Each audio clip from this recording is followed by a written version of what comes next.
Hi, I'm Mike Driscoll, the president of Indiana University of Pennsylvania, and it's my pleasure to talk to you today about a great partnership that illustrates a lot of what's right with IUP. We're very pleased to have our students working with Renda Broadcasting to provide you with video broadcast of Heritage Conference football games. Our students are working side by side with professionals in the industry, are making real-world discoveries, learning how to do the business of an actual broadcast, and we know that when they walk out the door, they'll be ready to go to work and be productive immediately. It's a great service, and it's a great way to feature our community athletic teams. Thanks very much. This is Mark Burdick, Vice President and General Manager of Renda Broadcasting. I hope you're enjoying tonight's telecast of our Heritage Conference Game of the Week. We at Renda Broadcasting are very proud of our partnership with the IUP Communications Media Department and the Heritage Conference. High school football is a part of the fabric of Western Pennsylvania, and every week our 4 radio stations here in Indiana County feature a game. Homer Center Wildcats play on AM 1160 WCCS, the Indiana High Little Indians on AM 1450 WDAD, the Blairsville Bobcats on Cat Country 106.3 FM, and U92.5 features a different game every week involving Heritage Conference teams. U92 is also the home of the IUP Crimson Hawks and the Pittsburgh Penguins. We're receiving tremendous feedback on our telecasts and are enjoying working with the talented IUP Communications Media students who are making this production the success that it's turned out to be. So we hope you enjoy our coverage, and I thank you for supporting the student athletes who work so hard both in and out of the classroom. Enjoy the game.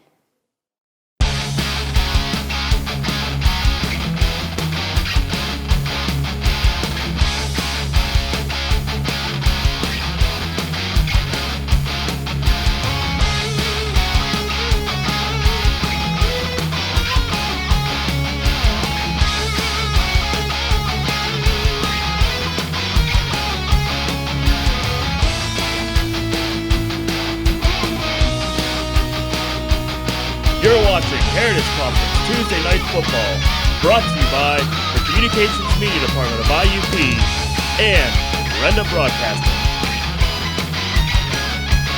Tonight's matchup features the Ligonier Valley Rams versus the Penns Manor Comets, next on IUP TV. It is Lucas Kowalski. And most likely, I'll say again, it will be Alec Bloom kicking off for Ligonier Valley. And he does have the tee in his hand as he comes out. Back deep for Penns Manor. It's like Louis Tate is Lucas Kowalski. Is one of the return men, and Breck Branton is the other up man. And Bailey Mumau. Oh, it's Bailey Mumau out there. Put an extra 3 in there. It's a 23 for Bailey Mumau. So Mumau and Branton are the up man. The deep man is Kowalski, and they bring the up man all the way up to the 30 because Alec they want Bloom will Kowalski kick off handling for this Ligonier ball. Valley. Get a good, and they really pile in the guys in those first 2 waves of the return men. They're going to try to build a wedge. Kickoff sponsor tonight is Citizens Ambulance, but the Indiana County YMCA. And we thank the YMCA. They've got a great slew of programs for the young kids that are available. Under a light rain, Alec Bloom approaches and kicks it off. And it will come to one of the up men. That's Branton, who takes it at the 25. He's to the 30 and slides down on that far sideline. They may give him the 35-yard line as the starting point for the Penns Manor Comets. Center John Stupey, the quarterback Lucas Kowalski. And I'm going to tell you right now, you can just tell by watching a couple of the kids on that kickoff, as this game goes on, that field's going to get slick. You're going to see some slipping and sliding. And, that's going to be an interesting dynamic to this football game to see if how kids are able to keep their footing as this field becomes more and more torn up. From the 37-yard line, the Comets will start, and they'll go empty set right off the bat. Out of the gun, Lucas Kowalski, the quarterback, sends a man in motion. That is dumb. Kowalski fakes it to him, keeps it himself, and he's out across the 40-yard line and brought down hard at about the 44. Standard play, they're faking it to the running back coming across, and Kowalski found a hole though right off the bat. And again, keep your eye on that offensive line. They were able to get to the linebackers. Pop Kowalski. He was brought down by Colin Smith. Colin Smith's a defensive back, and they don't want him making a lot of those tackles. Second down and short 4 for the Comets. Kowalski once again out of the gun. He's got twins to the right. And Louis Tate comes around. The ball is on the field. They fumble the football as Kowalski on the handoff had trouble with the exchange. Ligonier Valley says they had it. So do the officials. The second play of the game. Penns Manor turns it over at their 42. They had this problem last week. And remember, last week was a rainy night as well. And they turned the ball over against the Bobcats last week. So that's going to be something that the Penns Manor Comets are going to have to really be able to manage a lot better. That was a low snap. Kowalski was not able to grip it quite as well because the field's wet, the ball's wet. And right away, the low snap hurt them. Nick Boring will snap it to Scott Fennell. Derek Croyle is his single back. And here come the Rams on their first offensive play of the game, and Fennell drops the pass. 3 steps, and he's got his man in the flat. And it's completed for a good 8, maybe 9 yards. Completed to Trent Stewart. Trent Stewart has become a go-to receiver in recent weeks, and Stewart picks up 8 at 2nd and 2. Yeah, and the defensive backs playing well over 10 yards off the receiver there on the far side of the field, and giving him a lot of credit. That was a quick short pass, able to pick up a nice chunk. Good read by Scott Fennell, seeing how far off that defensive back was and knowing it was just a short button hook. Football at the 34-yard line, 2nd down and 2. Fennell will step under center. Croyle is his back. That's Derek Croyle. Dan Croyle not in uniform tonight. Bloom comes in motion, then returns the other way. Handoff. Derek Croyle bounces off a tackler, has a first down. He's inside the 30-yard line before he's finally brought down by Lucas Kowalski, but he got it all the way down to the 26. Yeah, great job by Derek being aware of what was going on. The defensive line just shut down the middle, so the hole was completely shut down, and Derek saw right away, bounced it outside, and then saw the opening that he had. Great gain, good first down run. Nose of the football sits on the 25 of Penns Manor. Ligonier Valley trying to convert a turnover on first down. Empty set backfield behind Fennell, who steps up under center, sends a man in motion, and drops the throw. Short drop. He's hit as he releases. It is intercepted. Intercepted by Penns Manor. And trying to return it is Louis Tate. And so both teams turn it over. Tate will get it back to about the 27.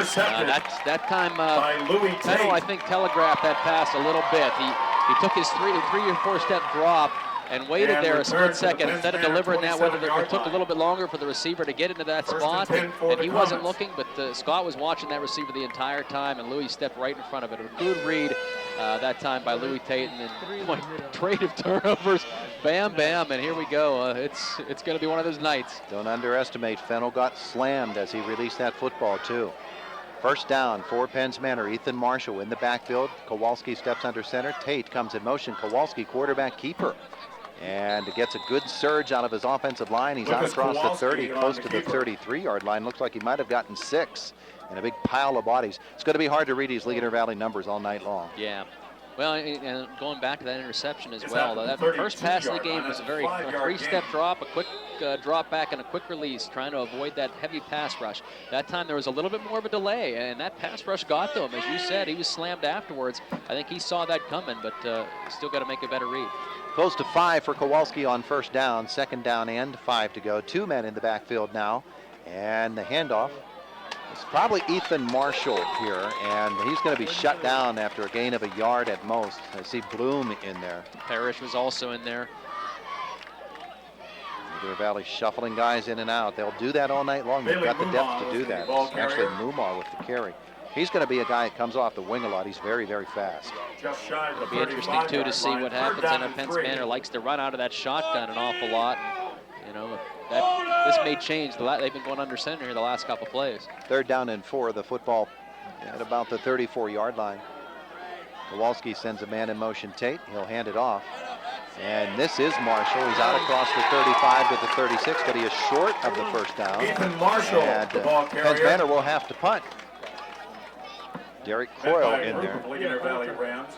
Derek Croyle will call his name a lot on defense. Oh, Derek, he's getting in there, and that was one of the matchups to watch out for in this football game, is how he goes up against that offensive line. If they're able to get a block on him, and that's easier said than done. And I wonder, though, if that's going to change a lot of the play calling for the Penns Manor Comets if they don't run out of that shotgun, which that's where a lot of their big plays come from. Kowalski will punt it. Colin Smith, the freshman, back to receive, and he's standing at his 34. punt. Oh, he carried that one a long way. And it's fumbled back at the 27. Smith is caught back there, and down he goes at the 24. Penn's Manor covers that punt well, and Kowalski boomed one. He did, and that was Ryan Cameron on the kickoff coverage. Smith is wrapped up by Smith Ryan almost Cameron. broke that tackle, and give Cameron And some Adam credit. He Miller. hung on to that jersey long enough to allow the reinforcements to come. At the That was a good 25-yard tackle line, the Rams will have it first and 10. Cameron that time. Adam Miller was in there as well. Nose of the ball on the Ligonier Valley 25 after the booming punt by Kowalski. No score, first quarter, 7:56. Second possession for Ligonier Valley. Both these teams have turned the ball over once. Smith on the wing, Croyle on the other wing. Empty set behind the quarterback Fennell. Steps under center. And on first down, he'll send a man in motion. That's Colin Smith. It's his carry. Try to sweep it to the corner. And he gets it over the line of scrimmage before Penn's Manor is able to pursue and shut it Colin down. Smith, the But he ball got the carrier. football out to the 29-yard Taken line. down Looks by like Stephen they're Dunn. going to actually pull this back a bit and spot it at about the 27. So they're going to say he's down after a gain of only 2. Comets are able Close to to get 3. such good penetration too. Gain From after those the guys up 28-yard front, they line. force the play further and further towards the sidelines, stretch it out, and that allows the rest of the defense to catch up, and that's what happened there. Second down, 7 to go. Fennell just looked at Bloom and touched the top of his helmet. We'll see if that means anything. Scotty wants to throw the wide receiver screen. He's got Bloom out there. He drops the football. Is it a fumble? I think the officials never blew the whistle. So Scott yeah, Fennell's it was a pass fumble, and intended he fell for on it. Alec Bloom. It's going to be a loss back to the That was a 26-yard line. lateral. Well, there is a connection between those two, and keep your eye. I mentioned this, and this happened against Not a Marion pass. Center too, where Penn's Manor likes to play deep. They like to play off of the receivers a lot and protect against the big play. And if they're going to do that against Fumble Alec brings Bloom, up you've got Fennell and Bloom that Third down and know each 9 other from very, the very well, and Ligonier don't Valley be surprised 26. if you see some more of those audibles being called. So that is a lateral. Bloom now will line up wide to the left. Croyle is the back with Fennell back there, and maybe just for pass protection, it was a 2-yard loss. Motion man is Croyle, and back to pass is Fennell. Setting up a screen to Colin Smith. He's got him. Smith has the football, chased by Ruddick. Can't get away, as chasing him down for Penn's Manor was Zach Screen pass to Natko. Colin And it Smith. will be fourth down for Ligonier Valley. Well, Ruddick got in there as well, and he was Zach able to force Natko that play out. makes the tackle. And Luke Ruddick just fought through 2 blockers and really kind of blew the play up right near where he caught that football.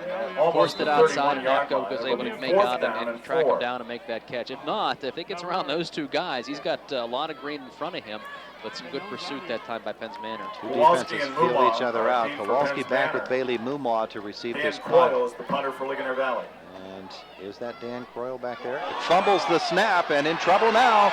Penn's Manor chasing him. He gets away. Spins out of one tackler. He's brought down at the 30-yard line. Penn's Manor is going to end up taking over on downs after a loss of 3 yards. And it's first down Comets at the Ligonier Croyle Valley is tackled 30. at the It's not a Ligonier Valley turnover, but 30-yard it line. kind of works almost And like Comets one. will put it in play It's first funny. and It's 10 you had 2 there. guys from Penn's Manor who were going in there, and both kind of hesitated as he dropped that ball. You didn't see them attack him, and that little hesitation, it allowed him to almost get out of that, try to make something happen, but did not work, and we got our media timeout, Todd. Timeout on the field, no score, 5:47 left first quarter. It's an Indiana Regional Medical Center That's High an School official football Friday timeout. night, 92.5 FM U92, the MSA Sports Network. Creepy, kooky, mysterious, and spooky. Coming to IUP's Performing Arts Center, The Addams Family. Lively Arts Ovations proudly presents a terrific musical, sharp with fun for the whole family.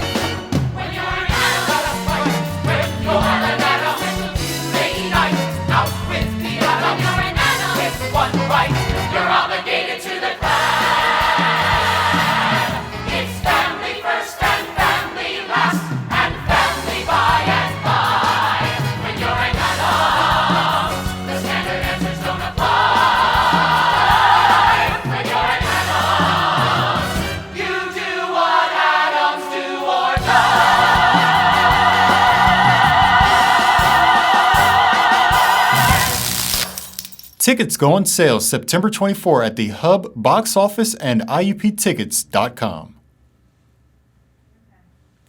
Set to go, first Penn's down Manor from starts the first and 10 at 30-yard the line Ligonier Valley 30-yard line. of the Ligonier Valley Rams. Penn's Manor, no score, 5:47 left opening quarter, and the Comets trying to convert here after taking over after the botched snap on the punt.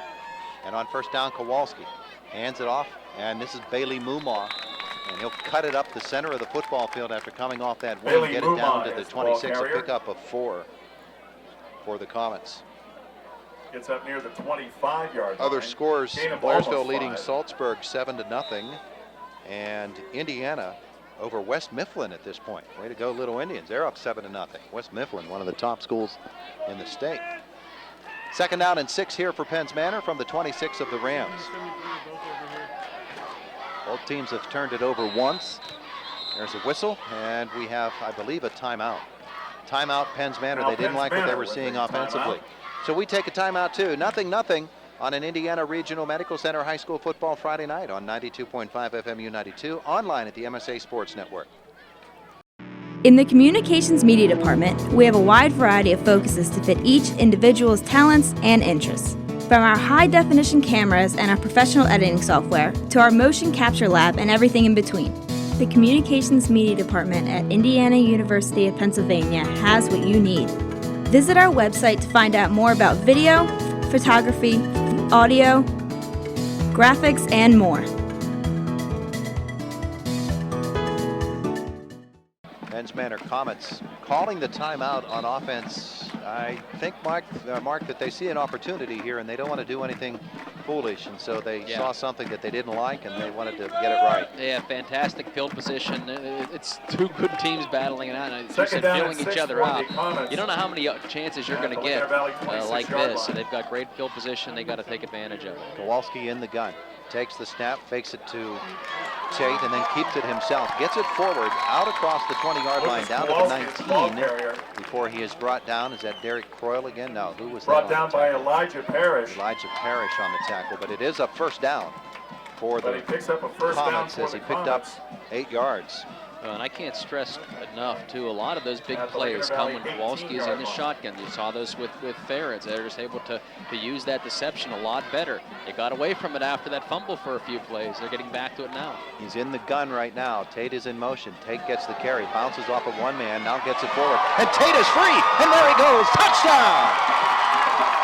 An 18-yard touchdown run for Louis Tate. He got stopped in the backfield momentarily, and he just bounced off of that man and then took off around the right end for the score. Yeah, it was a little hesitation by Tate in a good way for a running back, and shrugged the tackler off. It looked like he was going to bring him down behind the line of scrimmage, and just a great job by Tate keeping his speed going. You could see when Louis turns on the jets, boy, they got some speed, and they've got some speed in the backfield for the Penns Manor Comets, but followed his blockers, and once he broke that one in the backfield, he was gone. James Conway for the extra point. Ligonier Valley comes through and blocks it. By Alec Bloom. Alec Bloom got through there. So 6-0 Penns Manor, 4:48 left opening quarter. Indiana Regional Medical Center High School Football Friday. 92.5 FMU 92, MSA Sports Network. All your professors, all of them, they know that all it takes is one dreamer with passion, one person, and they hope in each of you that you might be that one who makes a longer-lasting light bulb, who writes music for the ages, who reaches into the mind and discovers a new star, and who can change the world of a 5th grader. We're gathered here to hope in you. Louis Tate with an 18-yard touchdown run. The kick is blocked at 6-0 Penns Manor. Our drive summary brought to you by Wood Chevrolet of Plumville. A Wood deal is a good deal. 59 seconds, 30 yards in 3 plays, and the 18-yard score. And Ethan Marshall has the ball on the tee for the Comets. Block kick, though. Remember that one for later in this football game. That's a big block by Bloom, maybe giving a little bit of momentum there to the defense after they got burnt on that run. Freshman Smith back to return this kick. Line drive will bounce, and he'll bobble it, kick it, and he gets it back at the 11. He gets to the 15. He wants to come back the other way, try to reverse his field. Oh, he gets through a couple of tacklers, and there he goes. Colin Smith, the freshman. He's out to the 35, the 40-yard line before he is dragged down by Marshall. And then a hit very, very late as the Penns Manor man just could not get stopped. He was blocked into him, I think. He kept his hands in the air as he was coming towards him. I don't think that was meant to be intentional at all. I can't get inside the kid's head, but as he was coming towards the player, he even lifted his hands up, knowing that he was probably going to bump into him, and I just don't think he could stop himself and didn't want to try to run directly into the benches on the side. Smith gets out of a hole. That was a 35-yard return out to the 45 of the Rams. First down, trailing 6-0. 4:36 left opening quarter. And Fennell is under center. And he pitches it left for Colin Smith. He looks for that left edge. Penns Manor just absolutely stacks it up. Boy, on that far side, was that Steve Dumb? Steve Dumb, but Beck Branton got in the backfield, number 1 for the Comets, just fired in there and forced the play inside right into the arms of Dumb. So it was kind of a team effort that time, but good job by Branton, to read the play, force it inside. No gain, second down and 10. Dumb stood up his blocker. Yeah, and he just tossed him aside as the runner got to him. Second down now for the Rams. Bloom is wide to the left. And Stewart wide right. Fennell bobbles, drops the snap. I think he got back on it. It's going to be a loss of a yard or two. Fumble on the exchange. We're seeing it on a lot of plays. Smith, before he made that big kickoff return, he bobbled the ball as well. And there's a penalty. And that's a procedure call on Ligonier Valley. I wonder if you'd accept that, though, if he lost a yard or two, unless it was a dead ball. Moves the football back to the But I didn't hear the whistle blow. I would, if I'm the coach, I decline that because he's lost a yard and force him into a third down situation. But either way. 5-yard penalty to make it 2nd and 15 for the Rams. Football back at the 40.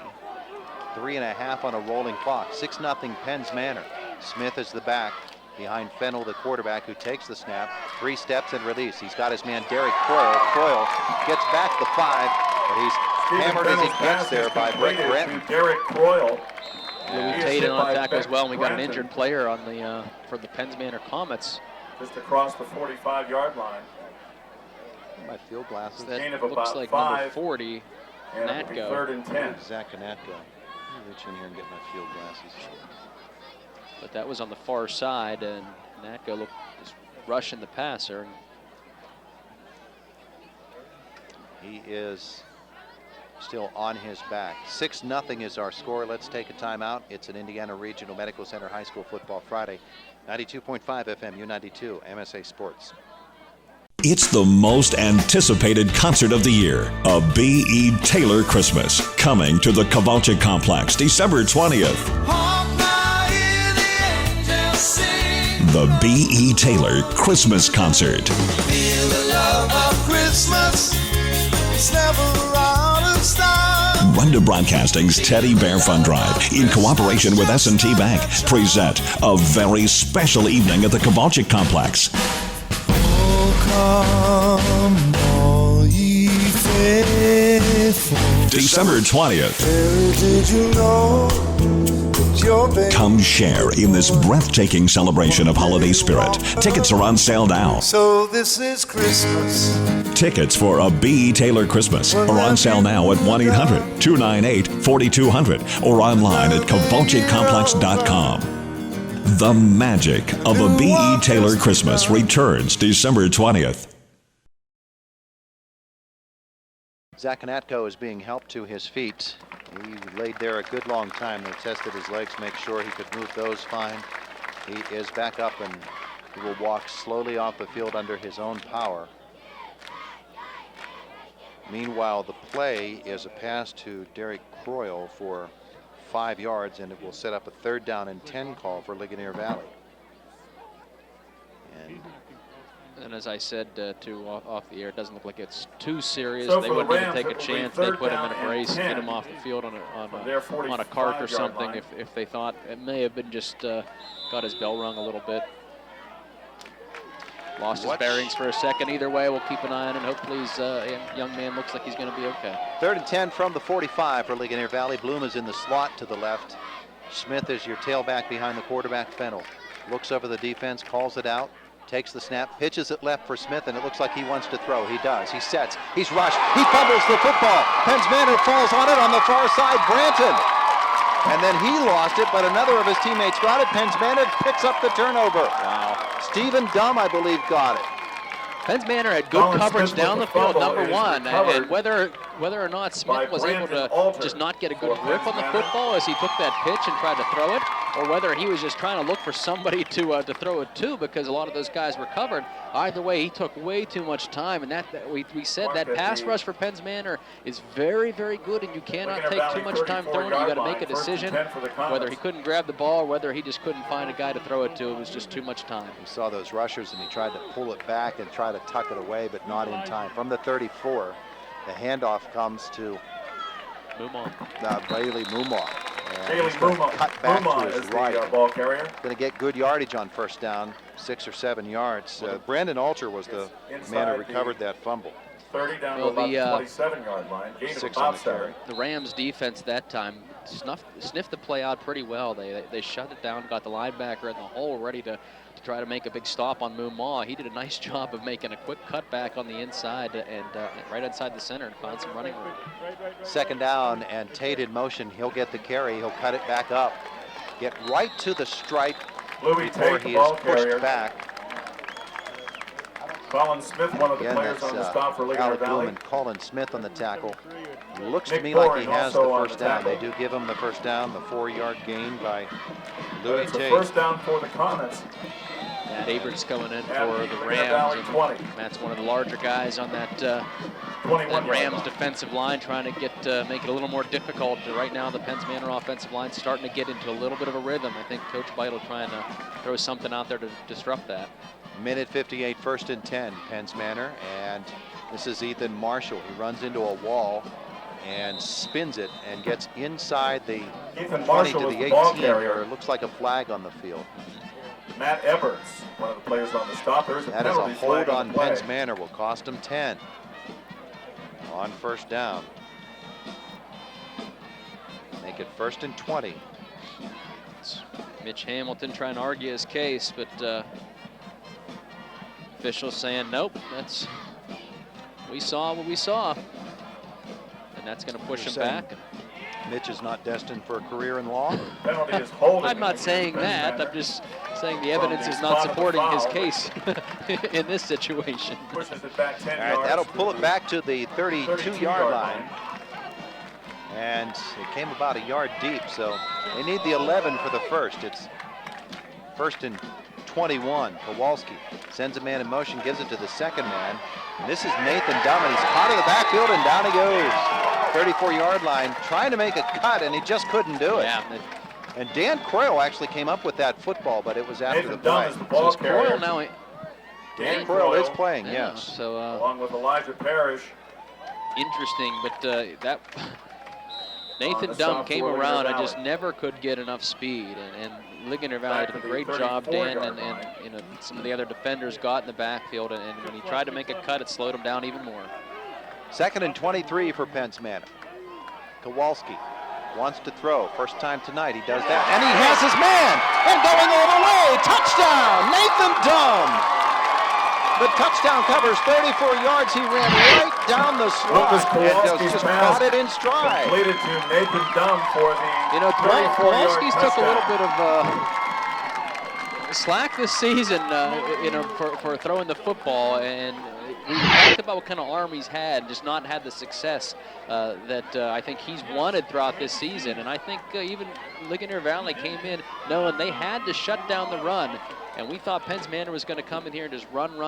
And that was a very impressive throw by Kowalski. He saw Dunn going right down the field, hit him in stride, just found a seam. Good looking play. Now they go for 2. Kowalski in the gun. He's got men split to his right. He'll take it, he'll fake it, he'll keep it, and he will be stopped as Ligonier Valley comes through. And Fennell pulls him down. The 2-point conversion is no good. 1:03 left in the first quarter. 12-0 Manor. From our S&T Bank broadcast booth, it's an Indiana Regional Medical Center High School Football Friday on 92.5 FM 92, MSA Sports Network. Ligonier Valley nothing. Students in communications media at Indiana University of Pennsylvania can focus on a variety of areas, including media promotions. Our promotions students learn their skills by working in a hands-on environment, gaining real-world experience. They learn how to use media to promote, produce, and manage events, and how media organizations operate.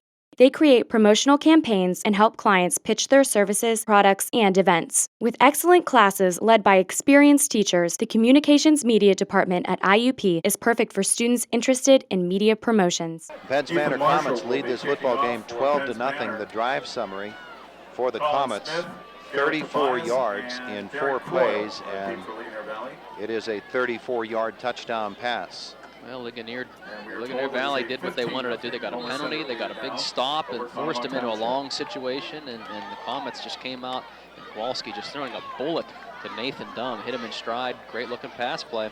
Now Smith will field the kick at the 12-yard line. He's out across the 20 to the 25, cuts it up, he's got room again. He runs through a couple of tacklers, he gets a penalty flag. He's going to get it all the way down to the 20-yard line before he's finally brought down. It's going to come back as there was a bad block by Ligonier Valley out around the 45-yard line. Evan Smith is showing that he's pretty dangerous, and he's taking it around the right side and breaking tackles, and very similar to the way the first return looked, and that's a holding call, unfortunately, though, which takes back a very impressive return run. Will be nullified by the 58 yards on the penalty, return, but it comes back. Appears to be holding. So. Ligonier Valley now, that hurts them. They needed some more momentum, and they need a good drive here. They can't afford another turnover. They had 2 drives that ended in turnovers. Well, I guess that last one was 10 not yards a turnover. from the spot of the foul takes it back to the yes, Ligonier it Valley was. 20. Yeah. If I remember correctly, I'm thinking that was a 4th down play, but that was prior to that. Rams will start at their 20 instead of the Comets' 20. That's a big swing there. It's a 60-yard penalty when you get right down to it. 1st and 10 with 51 seconds to go in the quarter, 12-0. Penns Manor with the lead. And Fennell under center with no backs. And he's going to run the quarterback draw. Right up the middle he comes. Penns Manor shuts him down. Stephen Dumb caught up to him after 5 yards. That had the potential to really break, and Dumb sniffed it out. He held on. Steve made sure he hung on and didn't let Scott go. But that 5-yard gain on trying the play. to mix things up right now to catch the Comets off guard and really not allow that front 7 to get in the backfield and get momentum. If you can catch them off guard and get by those guys, you have a real good chance. They gave him the 26, make it 2nd down and 4. And again, the empty set. Smith on one wing, Croyle on the other, Derek Croyle. Now Fennell turns and he directs Smith into the backfield. 9 seconds left in the quarter. He takes the snap. He fakes it to him, he keeps it himself. Fennell looks for the left side. Penns Manor shuts him down. Brett Granton's playing a heck of a first quarter, isn't he? Also in on that tackle was Nathan Dumb. He's rated the play really well. Branton got in the backfield again and wrapped him up. That was well executed. Got a yard, will come back for a 3rd down and 3 call at the end of 1 quarter, 12-0. Penns Manor with the lead over Ligonier Valley on an Indiana Regional Medical Center High School Football Friday from our S&T Bank broadcast booth. Ladies and gentlemen, there is 92.5 FM 92 MSA Sports Network. In the Communications Media Department, we have a wide variety of focuses to fit each individual's talents and interests. From our high-definition cameras and our professional editing software, to our motion capture lab and everything in between. The Communications Media Department at Indiana University of Pennsylvania has what you need. Visit our website to find out more about video, photography, audio, graphics, and more.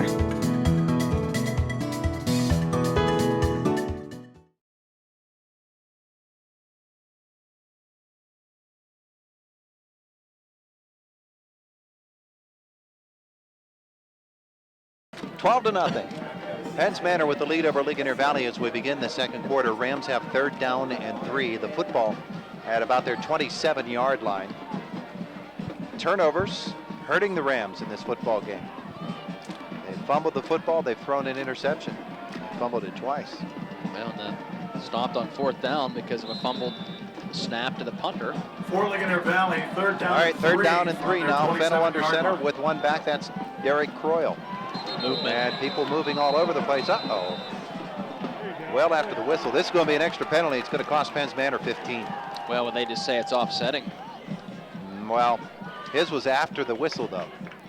They might go 5 yards back on Ligonier Valley and 15 yards forward we'll see how on they Penns call Manor. it, but yeah, they're definitely telling them they can't do that. All right, that's going to be an automatic first down from the looks of things. And that so the being a little over anxious is procedure against The Ligonier initial call Valley, was illegal procedure against Ligonier Valley. and then a personal foul against Penns Manor. And the upshot of it all is that Ligonier Valley will get the football out at their 37. They'll gain 10 yards out of it. Yeah, just not a smart play. You know the whistle's blowing. I know you're anxious and you see the football and you see an opportunity there, but you know, you got to be smarter than that, and really made it overly noticeable. If you're Penns Manor, you can't afford to give Ligonier Valley another opportunity. If you're the Rams, you can't afford to let an opportunity like that go by. So they take the 5-yard penalty. Croyle will be the back behind Fennell. First and 10 from the 37 for the Rams. 10 yards is what I should say. And the officials ready to blow this play into action, and here we go. Fennell under center. On first down, we'll send a man in motion. That's Smith. We'll go back the other way. Fennell rolls to his right, wants to throw. Looks into the secondary, looks for one man, looks for another. I think he wanted Bloom, and Smith jumped up, and he was in front of Bloom and actually got a hand on it and knocked it down. He did. The receivers just too close together, I think, on their patterns. And Fennell did a good job. He got around the outside, had a little bit of time to throw. He was being pursued, and being pursued in a hurry. He had to get rid of the football, but good coverage downfield by the Comets, too. Second down and 10 now,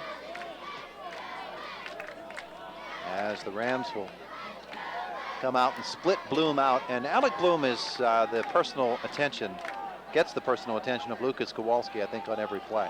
He's the man designated to cover him. Fennell's going to fake it and keep it, and Penns Manor is going to shut it back down. Luke on Ruddick. that Scott offensive Fennell front. on the keeper. Luke Ruddick once again. Mitch Hamilton is there. And this is where the Comets are so dangerous, because they're able to get in the backfield and just completely shut down the run. If the Rams cannot run the football tonight, I think Coach Beidel mentioned it in his pregame comments to you, Todd, that you know, if they can't run the football, they're going to have a long night. Those passing attacks don't work nearly as well. When they're not able to run the play action, they're able to have the defenders just drop back into coverage and not bite on the run at all. 3rd and 9 for Ligonier Valley. Bloom split right. They double him with Dumm and Kowalski. Fennell is back to pass. He's looking toward him. He'll come underneath, intending for Dan Croyle. It falls incomplete. Fennell's pass intended for Derek on Croyle. the defense. 4th down coming up. And if you're able to drop back and run shorter passes and just do a quick 3-step drop where you can get the ball off before that pass rush gets to you, you know, that's great. But if it's 3rd and long, you can't do that. You got to run longer patterns, and you got to, as a quarterback, take a little bit more time to get rid of that football. And boy, he's just getting rushed, and he's just getting hit almost on every play. Our good friend Billy Brown pointing out that was actually Brett Branton. Lucas Kowalski. Kowalski back deep to receive this punt with Bailey Mumaw. Dan Croyle will stand on his 25. Rams need a good snap here. And it comes back, and it is good. And Croyle swings the foot into it. It bounces at the 36. Mumaw actually comes over, takes it away from Kowalski, and gets it forward to the 36-yard line. That's where the Comets take over 1st and 10, leading 12-0 with 10:58 to go. Still a lot of time left in this game. But Ligonier Valley cannot afford to let Penns Manor drive down and score again. You know, if you get down by 3 scores, then all of a sudden, you know, you're forced more into a passing game, and you're going to allow that Penns Manor pass rush to tee off on you a little bit more. So, you know, it takes away more of that rushing attack that can make your offense a lot more balanced and effective. They'll say Mumaw's knee touched the ground at the 34-yard line, so that's where Penns Manor takes over. Kowalski's in the gun on 1st, and no, he's under center. He's under center with Marshall and Mumaw, and this boy Mumaw is hit at the moment that he got that handoff, pouring through that defensive or offensive line that time. Nick Boring. Louis Tate was the ball carrier. Nick Boring on the stop for Ligonier Valley. He timed that snap so well, and he was in that backfield. He almost took the handoff from Kowalski. Wow, great read by Nick Boring, and just swallowed him up. I'm going to say that was Tate on the carry. Looked to me like Mumaw, but we'll give him. 2nd down and about 15. Kowalski in the gun, takes the snap, fakes it. Now he hands it off, and with some running room, out across the 40 to the 43-yard line. Brought down short Louis of first Tate is down the ball is Louis carrier. Tate. Tackled by Scott And it'll Fennell. be third down and about a yard, maybe two. Yeah, and it looked like he faked it for a second. I think a lot of people, including the linebackers, were expecting Kowalski to just fake that and tuck it away and run with it the other way. And that little hesitation by the backers allowed Tate to spring it to the outside. Third down and 2 for the Comets from the 42-yard line. Marshall is the back. Kowalski under center. Tate in motion. Kowalski turns, keeps it himself, gets forward with a great offensive line surge all the way out to the 48-yard line. It's a pickup of 5. Well, when you're running behind a guy like John Stupik, you know, Nick you can Boring. guarantee you're probably going to get 1 or 2 bottom of yards. the That's pile pretty for easy to Ligonier do, if Valley, not but more. Kowalski picks up the first John down. Stupik, I think you and I might be able to get Ligonier center. 49-yard line. I could fall forward. You might. I just had the knee surgery. I'm not going anywhere. All right, just shy of the 49-yard line now for the Comets, 1st and 10. So Kowalski actually got about 6 on that. Yeah. And he's in the gun right now with Tate in motion. Hands it off to him. Got him again. Nick Boring. Again. Louis Tate wrapped up in the backfield by Nick Boring. Boy, Nick is he's feeling it right now. Shoot the gap. The loss is back to the 45. Loss back It's a to the big 45-yard second down line. and 14. That was Tate again, I think. That Second was. down and 14. And well, if you're Lucas Kowalski, you may want to go on a different snap count. I think Mr. Boring has read you. Second and 14 from the 45. 8:49 left, second quarter. 12-0 Penn's Manor. Comet football. Kowalski is in the gun. Dumb is on one wing, and Kowalski keeps it himself. Can't get away. Wrapping him up, he does spin forward, get back that 4 yards. Lucas Kowalski But Might have once been Boring again wrapped again. up by Nick Boring. yeah, Nick had him around the jersey, and they sort of looked like a little rodeo ride Eric there. Tobias there He as spun him well. around, and give Lucas credit. He was able to pick up 5 or 6 yards. Picked Actually, I up think he got about 5. 4 on the play. On the play, just out of And it will be nothing. third But down and 10. Nick Boring is just all over the place right now. Football will rest right on the 49-yard line, so he got back the 4 that were lost. But that's a And it's 3rd and 10. And Lucas is on the over by the sideline here, whether or not he's banged up or It's going to take a while, I think, for him to get back out. I don't know whether or not. They're going to have to call timeout. And they do. The Comets call the timeout. It's their second. 12-0 Penn's Manor with Manor calls 7:53 timeout. left in the second quarter. It's an Indiana Regional Medical Center High School Football Friday on 92.5 FM U92 MSA Sports Network. In the Communications Media Department, we have a wide variety of focuses to fit each individual's talents and interests. From our high-definition cameras and our professional editing software to our motion capture lab and everything in between. The Communications Media Department at Indiana University of Pennsylvania has what you need. Visit our website to find out more about video, photography, audio, graphics, and more. Brad Packer upstairs was just waiting And his the Ligonier time Valley until School he District, decided to call 33 that individuals timeout. received housing Give his coach assistance from the a Welcome little bit of Home time to talk to Shelter Lucas and Kowalski. Union It'll be Mission. 3rd down and 10 of the Comets from the 49-yard line. With 7:53 left in the second quarter, leading at 12-0. Blairsville now up 21-0 on Salzburg. Indiana leading West Mifflin 14-7. And the last score we had on Homer Center was 15-0. Third down and 10 for Wildcats Penn's over Manor from Ottawa the Township. Comet Now 49-yard Kowalski line. under center with Marshall. And Lucas is back to pass. And he looks long. Oh, he's got a man way out there. It's Mumaw. He can't get up to it. Mumaw was wide open, but the pass was thrown to the inside, Lucas and he just Kowalski's couldn't pass get there. intended No, for Bailey Mumaw.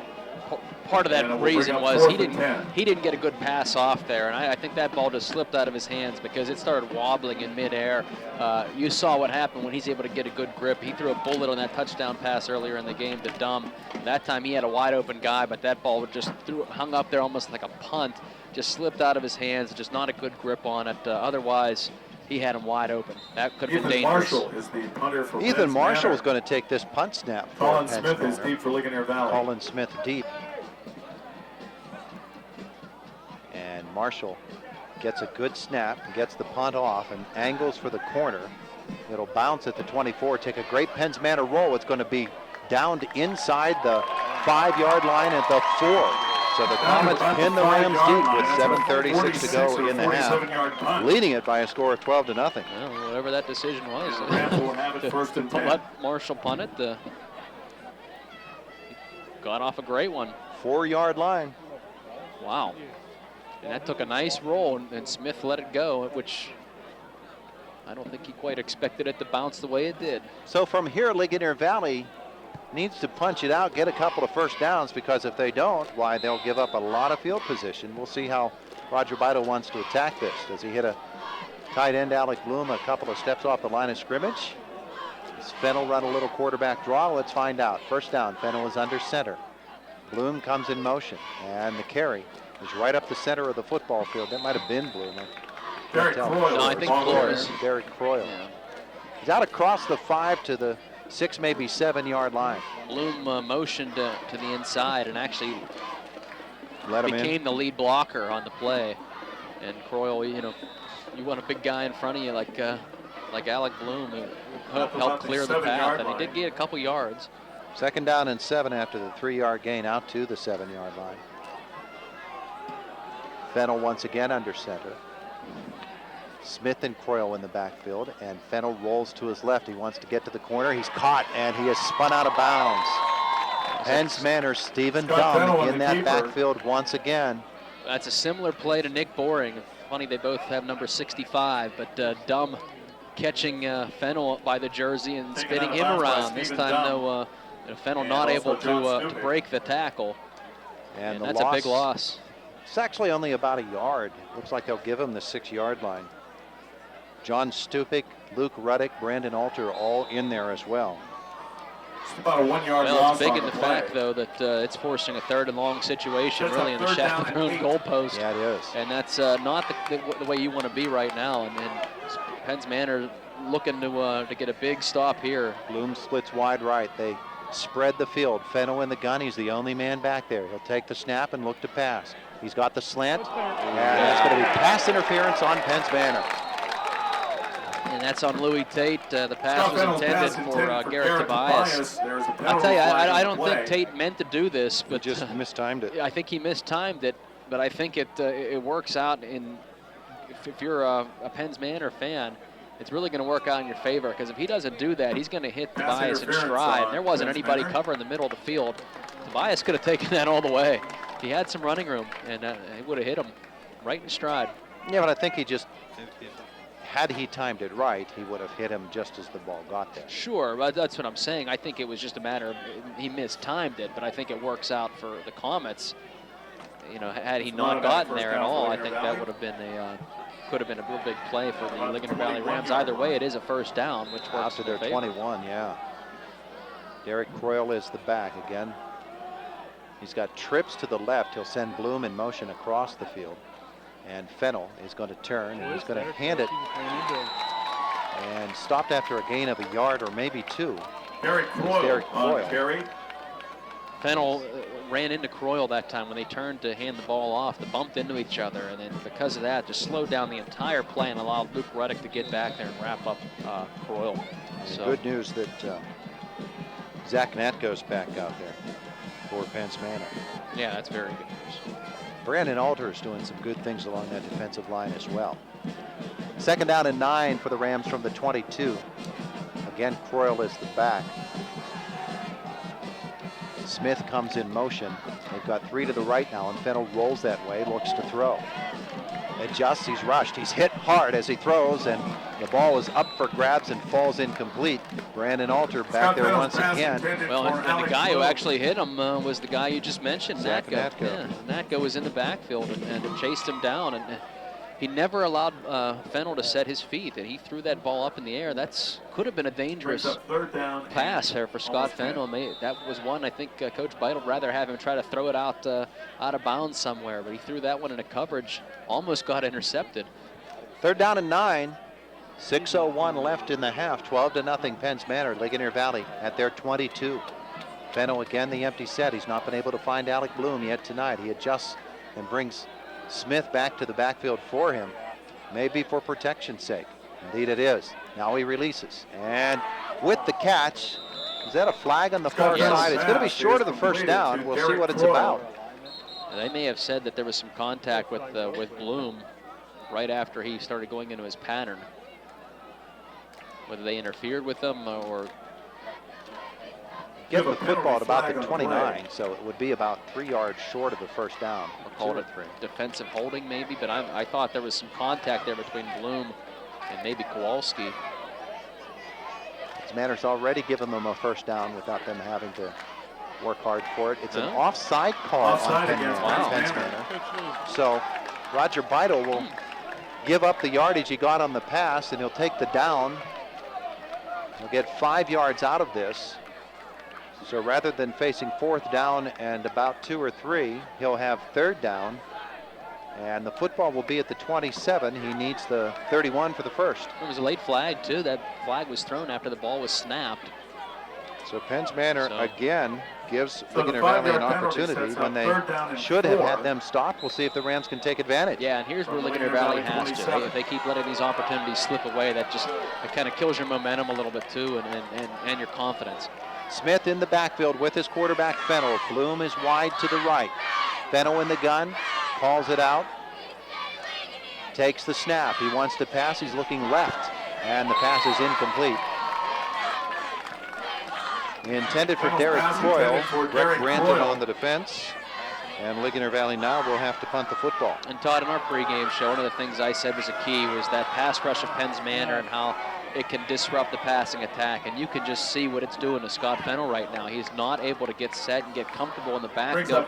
He's rushing his throws, and because of that, they're not on the money. They're off target. That pass rush right now is just being relentless, and it's just messing up the entire offensive flow for the Rams. Good chance for field position here for Pence Manor. Dan Croyle's punt, swings the left foot, gets off a good one. And a fair catch called for, and then Kowalski will let it go, and it'll take a good Ligonier Valley roll inside the 30-yard line to the 29.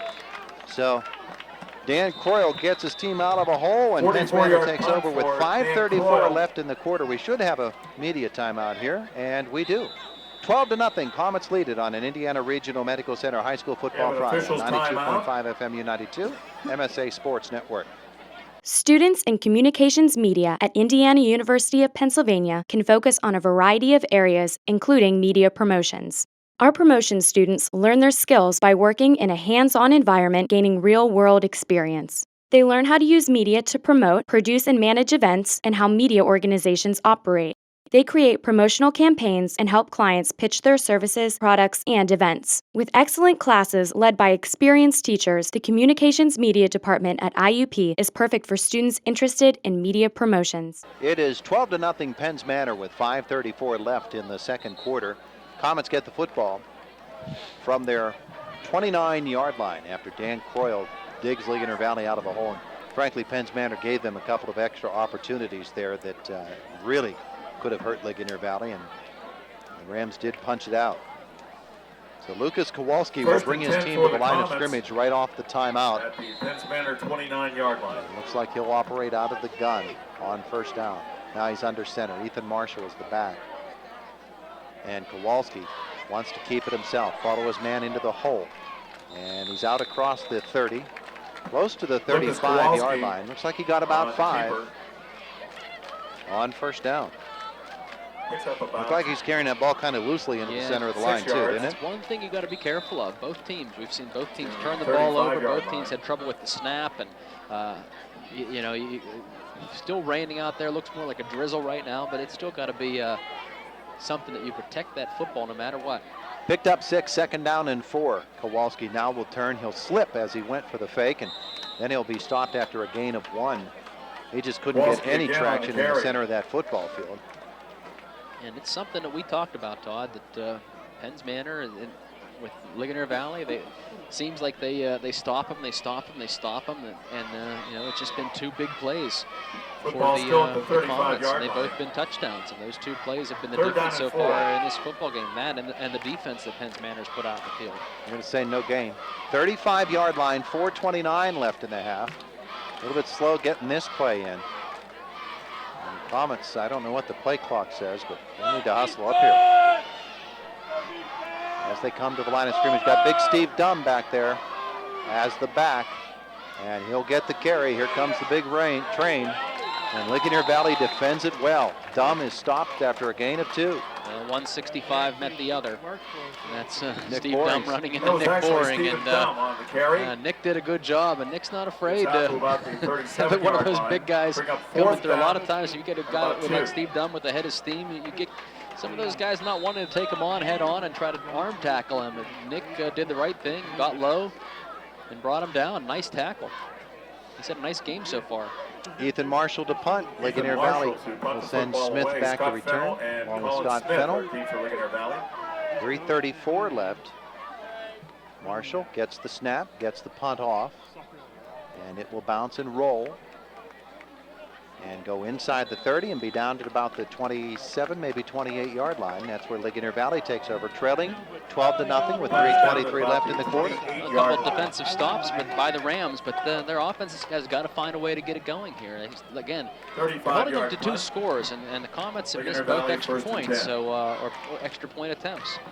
Still very much in this football game are the Ligonier Valley Rams, and kind of keep your eye on Alec Bloom. I think Fennell's only tried to go to him 1 time in this football game with all the passes that Scott has thrown. So, that's going to be something that I think they're going to try to go back to him, even if they start trying to put the ball up, maybe a jump ball type situation. They have him as 2 of 7 for 13 yards and a pick. That's correct, if my numbers are accurate, which he's in the gun now. Looks like he wants to throw on 1st and 10 from their 28. The Rams take over. And Fennell is looking for Bloom long. Bloom is out there with Kowalski. Jump ball. Bloom comes down with it. The long pass, and Alec Bloom comes away all the way down at the Penns Manor 42-yard line. Wow. And I called that one. I told you so. But 30 yards. It's almost a situation where you have just one-on-one coverage, and it's just a height mismatch. Kowalski had great coverage on him. He was right there, but Alec Bloom just over the top. He's just that much taller and was able to come down with the football. 1st and 10, Ligonier Valley. The Rams with a spark now from the Comet 42. And a whistle. And what do we have? They're going to send Bloom off the field. Timeout. Timeout called by Penns Manor. 12-0. Comets lead it. 3:13 left in the half. And Indiana Regional Medical Center High School Football Friday from our S&T Bank broadcast booth on 92.5 FM U92 MSA Sports Network. Creepy, kooky, mysterious, and spooky. Coming to IUP's Performing Arts Center, the Addams Family. Lively Arts Ovations proudly presents a terrific musical, sharp with fun for the whole family.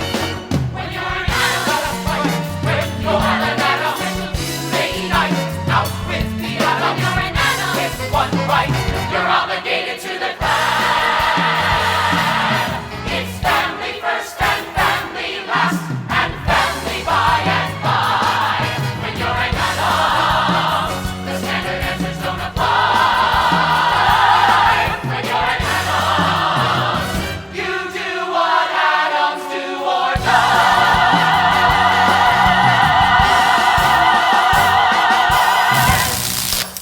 Tickets go on sale September 24 at the Hub box office and IUPtickets.com.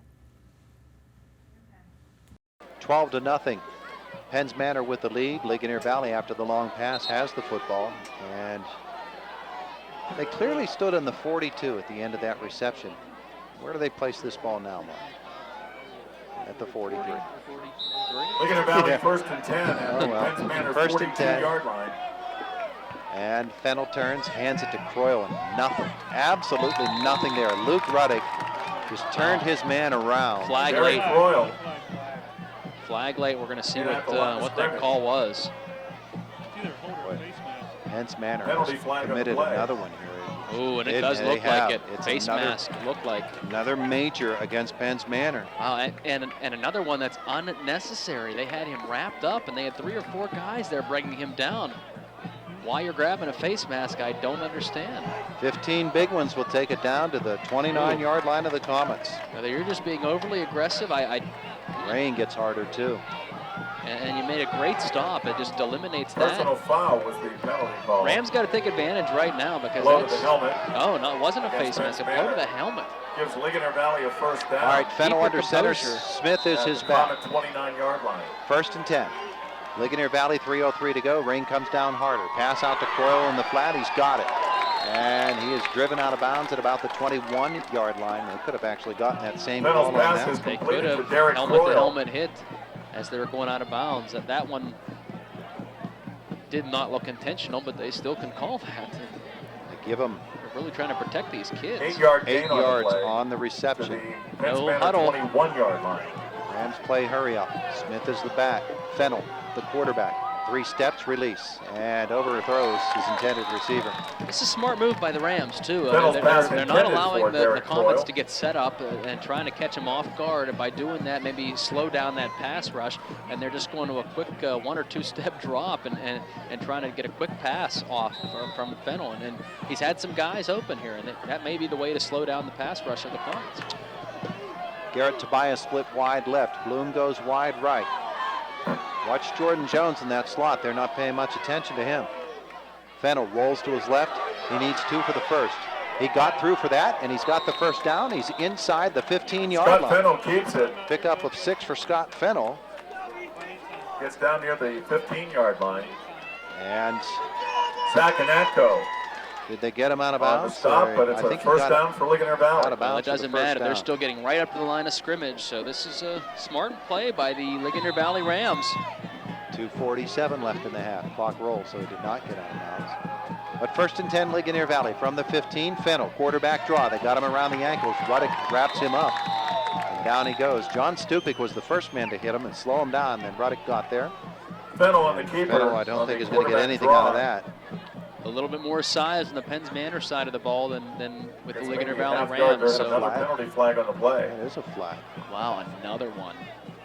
Now what is what Billy Packer must be saying. And personal foul, Ligonier Valley. Oh boy. This penalty goes against Ligonier Valley. That is a penalty that really, really hurts, because that's going to make it 1st and 25, unless it was afterwards, because if it was afterwards, but there's Penns Manor's walking the other way. Did the official make the wrong signal? I think he did. Personal foul, Penns Manor. Penalty goes That'll be against half the Penns Manor. distance. And we don't. They're not signaling anything but a personal foul. We don't know what they're calling here.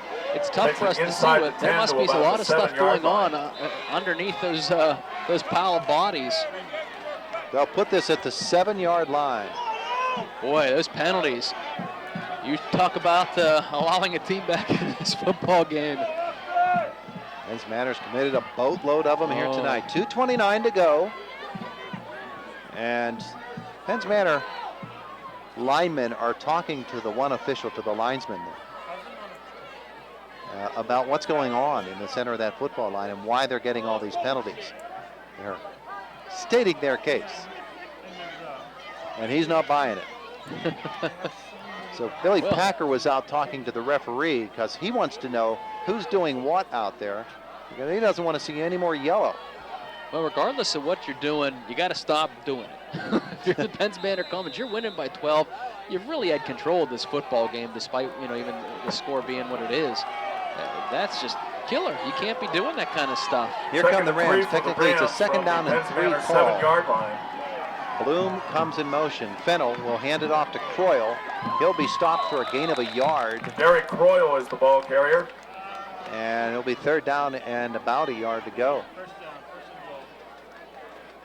Ligonier Valley in great shape here. Not going to have any issue really with the clock as it rolls under 2 minutes. About the 5-yard they are going to line. measure, it looks like. Official timeout here. Unless there's another penalty that we don't see. There's a young guy in there making some plays for Penns Manor that Coach Billy Packer's so proud of, Andrew Samoji. He's just a little guy, but he makes some tremendous plays from that nose guard position. Now here come the sticks for this measurement. It's going to be 2-down territory no matter what if it's not a first down. They'll stretch out the chain and say that he's, about 6 inches short. 3rd down and less than a yard. It was. So, 3rd and a foot or so. And here come the Rams again. Derek Croyle in the backfield with Colin Smith. I would guess this is going to be a Scotty Fennell quarterback keep. Yeah, one would think. Nick Boring, his center. Fennell hauls it out, takes the snap, he rolls to his right. That's a surprise. He's caught in the backfield and spun down for the loss. Wow. I'm shocked by that. Johnny Stupik got him. Scott Fennell and the keeper. And we talked about John Stupik on the one end of just being able to line up underneath him if you're the quarterback and have him push forward. Nick Boring can do the same thing. And Nick's a fantastic center. I'm surprised they didn't just go right up the middle with it, especially needing a couple of inches, stretching it wide. And maybe they tried to catch him off guard a little bit, but 6-yard loss on Stupik, just a fantastic play. And now 4th and inches turns into 4th and 6. Wow, and that's a huge swing. There. A huge swing. 4th down call. Roger Bida will call timeout and talk about it. 1:14 left in the half. 12-0 Penns Manor. Timeout on the field on an Indiana Regional Medical Center High School Football Friday on 92.5 FM U92, MSA Sports Network. In the Communications Media Department, we have a wide variety of focuses to fit each individual's talents and interests. From our high-definition cameras and our professional editing software to our motion capture lab and everything in between, the Communications Media Department at Indiana University of Pennsylvania has what you need. Visit our website to find out more about video, photography, audio, graphics, and more. IRMC at Chestnut Ridge is an urgent care facility next to the Chestnut Ridge Golf Resort and Conference Center. Urgent care for the treatment of minor injuries and minor illnesses, the things that need medical attention but don't qualify as emergencies. Get in, get out, get better. They're open 7 days a week, 8 to 8 Monday through Friday, 9 to 5 Saturdays and Sundays. IRMC at Chestnut Ridge. 4th down, 6 to go for Ligonier Valley. 4th down at the and 12-yard line. For Ligonier Valley from the Penns Manor 11-yard line. Fennell is going to step under center with Derek Croyle behind him. They may put this one in the air. Bloom comes in motion. Fennell back to pass, looking for Jordan Jones. It is intercepted right on the end line. Jones ran and out. The pass was an in. And the interception is returned to the 10 by Breck Brenton. And the Ligonier Valley threat is stopped. And the Comets will have it. Huge turn of events right there. 3rd and inches. They lose 5 yards, 6 yards on the play, and that completely changes the play call. I had a feeling they were going to the air on that play, but just a miscommunication between the quarterback and the receiver. One ran the wrong pattern or threw it in the wrong spot, one way or the other. We don't know. Penns Manor needs to control this football, and they'll get into the locker room at halftime. The handoff comes to Ethan Marshall. He breaks off right tackle, gets it out close to the 20-yard line. He picked up 9 on first Ethan down Marshall, before the Bloom ball caught up carrier. to him. May even have given him 10. Now they gave him 9. A lot different of a football game, too. If Ligonier Valley scores and makes it a one-score game, they get the football to start the second half. So it's a very different ball game. Still very close, but that would have changed a lot of things. Penns Manor's perfectly content to let this clock roll. It's at 38 seconds left in the first half. The Comets with a 12-0 lead and the ball. Kowalski steps under center, and he'll turn. He actually hand it off. Ethan Marshall again. And he's out for 6 more yards. Marshall again, the ball carrier. Alec Bloom on the stop for Ligonier Valley. That may be the last play they run. I don't know if the Comets really want to run in their play. They don't have to. They don't want to. See how Ethan had both hands wrapped around the ball there? Think somebody said something to him? Line. Son, protect the ball for us here. And Ligonier Valley is going to call timeout, I believe. Yeah, they are. With 20 seconds left. Timeout. It'll be first down for Penns Manor when we're back. 12-0 Comets lead it on an Indiana Regional Medical Center High School Football Friday. 92.5 FM U92, MSA Sports Network. All your professors, all of them, they know that all it takes is one dreamer with passion, one person, and they hope in each of you that you might be that one who makes a longer lasting light bulb, who writes music for the ages, who reaches into the mind and discovers a new star, and who can change the world of a 5th grader. We're gathered here to hope in you.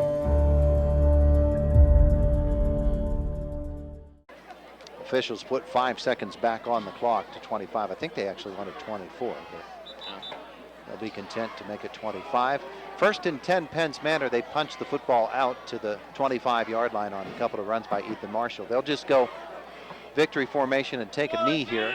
So there's been a couple fumbled snaps in the game. Maybe that's forcing a snap it one more time. So they do that. Ligonier Valley, I think, technically could stop the clock one more time. They're not going to do that.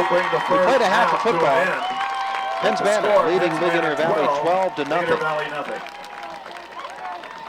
From our S&T Bank broadcast booth on a beautiful Friday night where the rain appears to have stopped. It is an Indiana Regional Medical Center High School football Friday night on 92.5 FMU 92 and online at the MSA Sports Network. My name is Howie Bagosa, and I am a designer for Disney Interactive Studios. So I design video games, specifically Club Penguin, which is a virtual world for kids. And I basically am in charge of creating art assets for this game and basically making the game look fun and exciting and approachable for kids. So I was never an actual graphic design major, but I didn't let that stop me from pursuing what I wanted to do. As a communications media major, I tried to look for mentors to help facilitate the dreams that I wanted to pursue. One of my mentors in particular was Dr. Drew Davidson, and he showed me that not only could I dream about being a graphic designer for video games and working in the video games industry, he showed me how to get there, you know, and that was a really big step for me, knowing that I had a dream, but also the map and the path to walk on to get to that position. Going to IUP has helped me, you know, dip my feet into many, many different disciplines and interests, and that has really helped me out a lot in my career. You would think that being a dance minor has absolutely nothing to do with anything, right, except dance. But that experience alone at IUP has helped me become an animator for Disney. Getting a sense of timing and movement translates really well from dance to animation. The class sizes at IUP are really small, but sitting in a smaller class and getting a lot of attention from your professors, amazing. Like, it's hard, it's difficult to really engage and absorb the knowledge that a professor gives to you in a large setting. One of the things that I really enjoyed about the small settings was that I was able to find good mentors. Dr. Lambersky, Dr. Drew Davidson, these people have all molded me and shaped me into becoming this fierce, you know, professional and really pursue my dreams. Growing up, our family didn't have a lot of money, and school and college was almost a pipe dream. IUP gave me that chance. I would not be where I am today if it weren't for the people at my college who placed their faith in me. Find your success at IUP.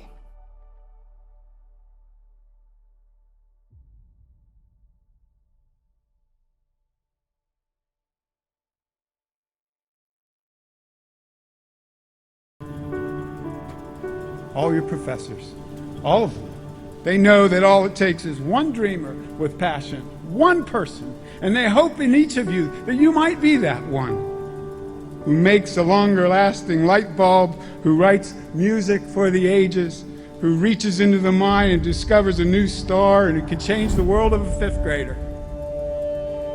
We're gathered here to hope in you.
Manor. If I'm Ligonier Valley, I want to establish that run somehow. I want to.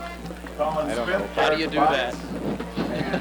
Run a belly series or two, Scotty Fennell. I don't know. Yeah, it's easier said than done. That's why you and I are coaches. Ethan Marshall will kick it off. Colin Smith is deep for Ligonier Valley as we get ready for the second half. 12-0 Comets, and here we go. Marshall approaches.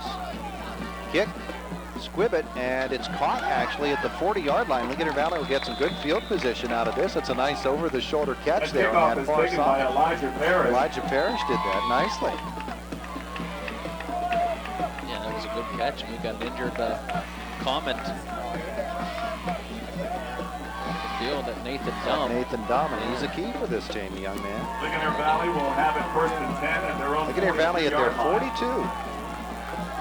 So trailing 12-0, and here we go. Second half, we'll see the adjustments Roger Beidel made in at halftime. He'll start in the gun with Fennell.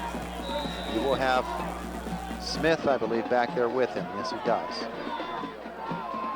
On first down, Fennell takes the snap. He rolls out. He wants to throw. He's chased. He's hit. He is absolutely hammered back there by Mitch Hamilton. And the ball falls incomplete. Napco back there again as well, and initially had trips out to the left, including Derek Croyle.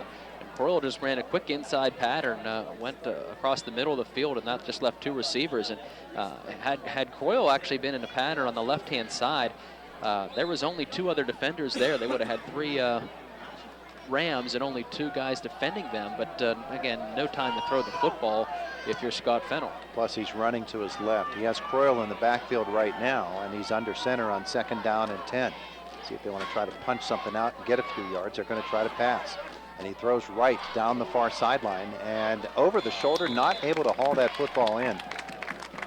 Louis Tate's lucky on that play, too. He was. Louis was lost, and the receiver gets up limping a little bit. Pass intended for Garrett Tobias. Well, lucky on a couple of, he never turned his head around to look at that football, too. If there was any contact, that would have been an easy flag to throw. And you're right, he kind of got lost there, and the receiver was open, and just not able to hold on to the football. That's a tough catch to make, especially you're looking up into the lights and trying to make that catch, looking straight up in the air. Not the easiest catch to make. Tobias comes off, Trent Stewart on. Trent's not sure where to go in this setup, but Fennell will reset him to the left. He still wasn't quite sure. He's got Bloom wide to the left, and on 3rd down and 10. And Ligonier Valley's going to have to call timeout. The Rams have to burn a timeout. That could be a key. 12-0. Penns Manor with the lead. A timeout on the field on an Indiana Regional Medical Center High School Football Friday on 92.5 FM U92 MSA Sports Network. In the Communications Media Department, we have a wide variety of focuses to fit each individual's talents and interests.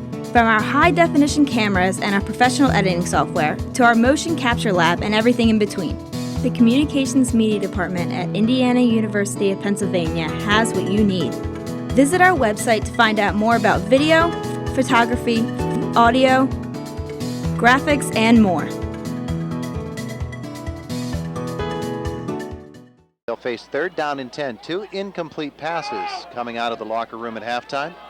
And the Rams will line up in the gun with Fennell by himself in the backfield right now. 42-yard line. And the reset, Colin Smith will go back to the right side. Bloom is wide to the left. Fennell under center. Natko is cheating him. He's rushing him. Here he comes. The pass is across the center of the field. He's got his man. First down, Ligonier Valley. The completion to Jordan Jones. Good for 11 yards and a first. Scott Fennell's pass. Well, that's what you're going to do. If you're going to throw the football, you've got to get a quick drop and release the ball. You've got to get rid of it. You've got to make quick decisions and not allow that pass rush to get in there. You said Natko was cheating.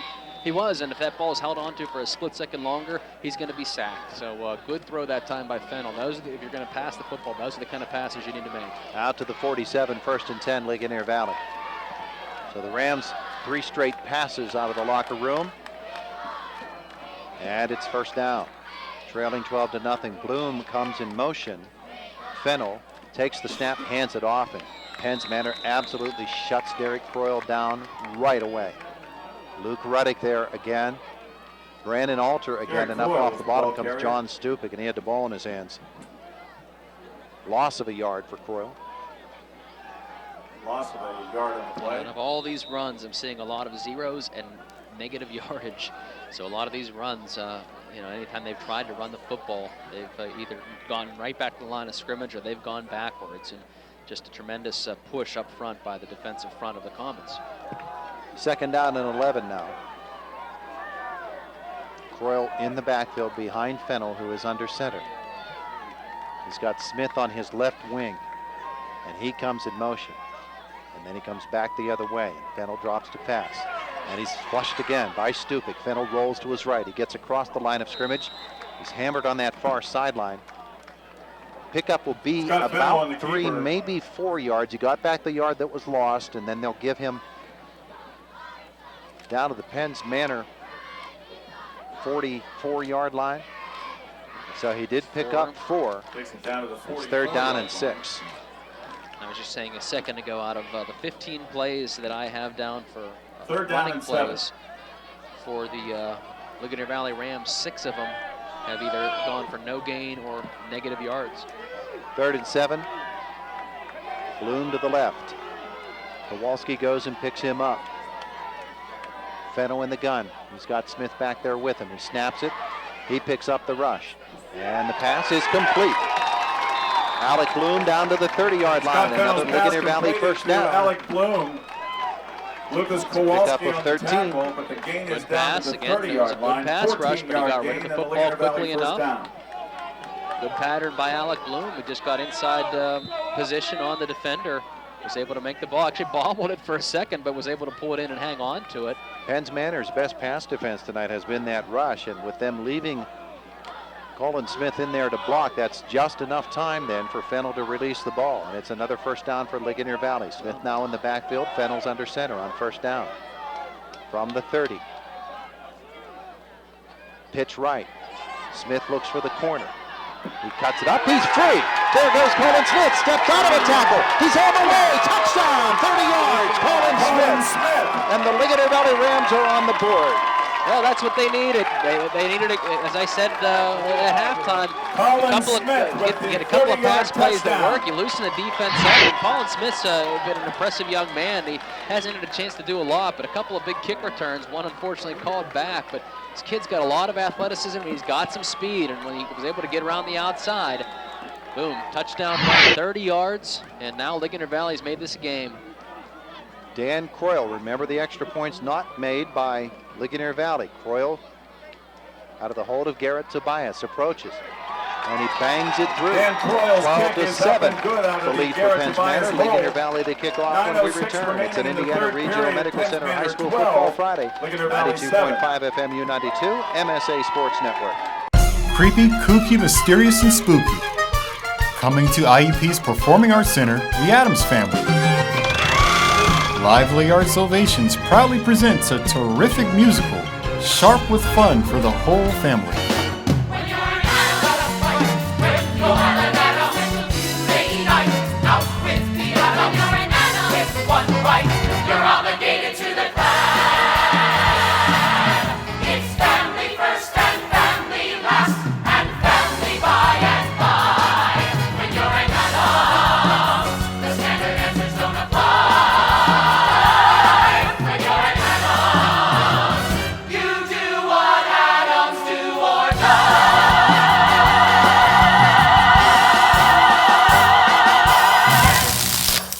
Tickets go on sale September 24 at the Hub box office and IUPtickets.com. Ligonier Valley comes out of the locker room, puts together a drive of 7 plays, 68 yards, 2 minutes, 51 seconds. The 30-yard touchdown run by Colin Smith. The Dan Croyle kick makes it 12-7. Our drive summary, brought to you by Wood Chevrolet of Plumville. A Wood deal is a good deal. Alec Bloom is ready to kick it off. And remember, the first 2 passes of the half were incomplete passes. It was 3rd and long. And Scott Fennell started getting some completions there and loosened up the defense. Defense gave way a little bit and was able to get the big 30-yard run. Bloom to kick to Kowalski. And short kick. Bailey Mumaw will take it at the 14. He's to the 20, the 25, the 30-yard line. Adjusts and gets it out across the 35 to the 40. Good return by Bailey Mumaw. Penn's Manor. Can they answer Ligonier Valley's score with one of their own? Well, the Rams finally got momentum, and it just seems like they were never quite able to get any momentum. Even with all the penalties in the first half, it seemed like that Common defense would make a big play that would just kind of suck the life out of the stadium here a little bit. And now they have a little bit of that momentum back. Good touchdown drive that time, and let's see if they can sustain it on defense, and we'll see if the Comets could answer. Kowalski will start under center. He's got Marshall in the backfield, and the handoff comes to Louis Tate. And he is hit, and down he goes. He might have gotten a yard out of that.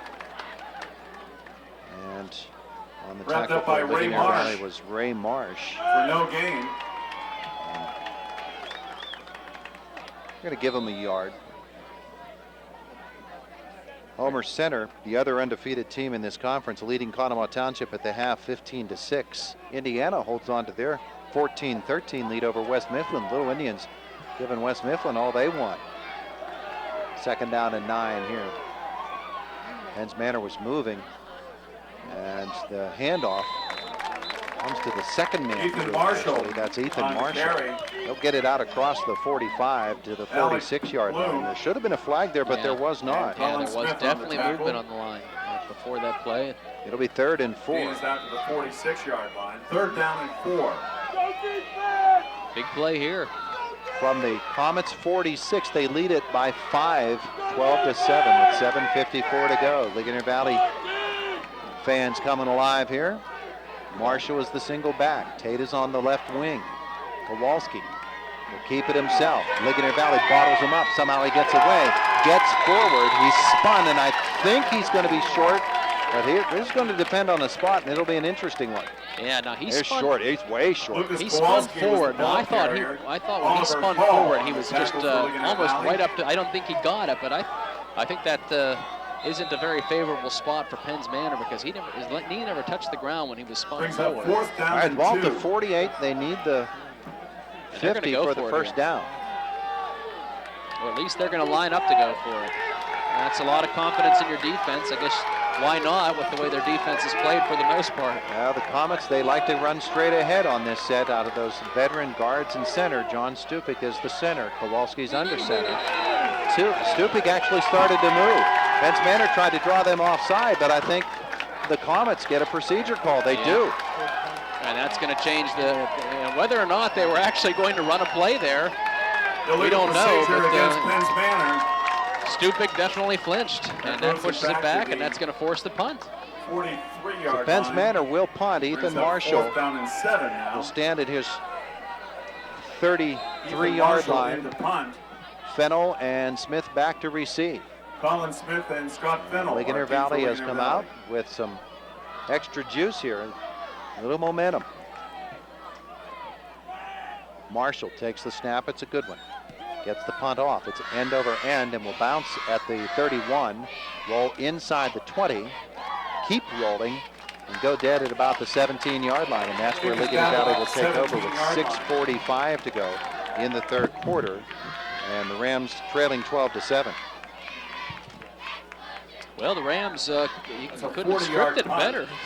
If you're Ligonier Valley, that's exactly what they wanted to do. Come out, get a quick score, which they did, find some momentum on offense, and 3 and out defensively. Timeout on the field. It is 12-7. Penn's Manor with the lead. On an Indiana Regional Medical Center High School football Friday night, 92.5 FM, U92, MSA Sports Network. Students in communications media at Indiana University of Pennsylvania can focus on a variety of areas, including media promotions. Our promotion students learn their skills by working in a hands-on environment, gaining real-world experience. They learn how to use media to promote, produce, and manage events, and how media organizations operate. They create promotional campaigns and help clients pitch their services, products, and events. With excellent classes led by experienced teachers, the Communications Media Department at IUP is perfect for students interested in media promotions. After the timeout, Ligonier Valley takes over the football at their 17-yard line with 6:45 left in the third quarter, trailing at 12-7. And the Rams came out throwing. They went 2 incomplete passes before the 11-yard completion for the first down. Later, a 13-yard completion for a first down. And the 30-yard touchdown run. Passes there loosened up that run defense a little. First down now, and Fennell is going to hand it off to Croyle. Nothing there. Penn's Manor, Luke Ruddick again in there for the Comets. And Andrew Samoji as well. Ball carrier. They just shut it down up the middle. Hit Still first by John inside, in Stupic. between the tackles, there's just nothing right now. The touchdown run came on the outside. Good run by Smith, but still struggling to run. Loss of 2 for Loss of Croyle. 2 on the play. 2nd and 12. Ball back at the 15. So the Rams going to have to try to loosen them up again. Watch a quick pass too. Again, you see the defensive backs play deep. Bloom was in the slot. Now he gets outside. Fennell steps under center. On 2nd down and 12, he's back to pass. The short in. He's got his man, Jordan Jones. Jones out to the 30-yard line. That's a Ligonier Valley Scott first down. Fennell's pass completed to Jordan Jones. 15 yards on the reception to Jordan Jones. Just giving an awful lot of respect to these Out guys. to the These quick 30-yard passes. line. Gain of 15 on the play. They're and off Ligonier Valley first down. so far, and by the time Louis Tate tried to jump in to make the stop or get in there to knock the ball loose, it was too late. The pattern was already ran, and pass delivered right there, and Tate short. Guys upstairs, they can see that. Relay that message down. So Fennell knows he's got those little slants. He has it again if he wants it. 1st and 10 from the 30, Fennell. And he wants to run the inside handoff, and Ruddick wraps up the ball carrier again. And Mitch Hamilton is there. Is that Miller coming around? Yeah. Yeah, it's Miller. Colin Smith is the ball carrier. Colin Smith, yeah.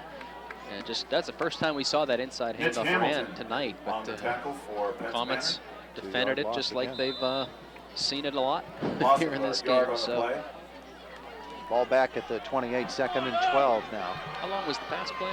15. Bloom wide left this time. Croyle in the backfield for Fennell. And he's back to pass. He's bearing down on him, but he gets it off, and the ball will fall incomplete. And boy, Scotty Fennell paid a price there as Mitch Hamilton and Zach Matko Colin Smith came raining down on him. Brings up 3rd down and 11. Coming up.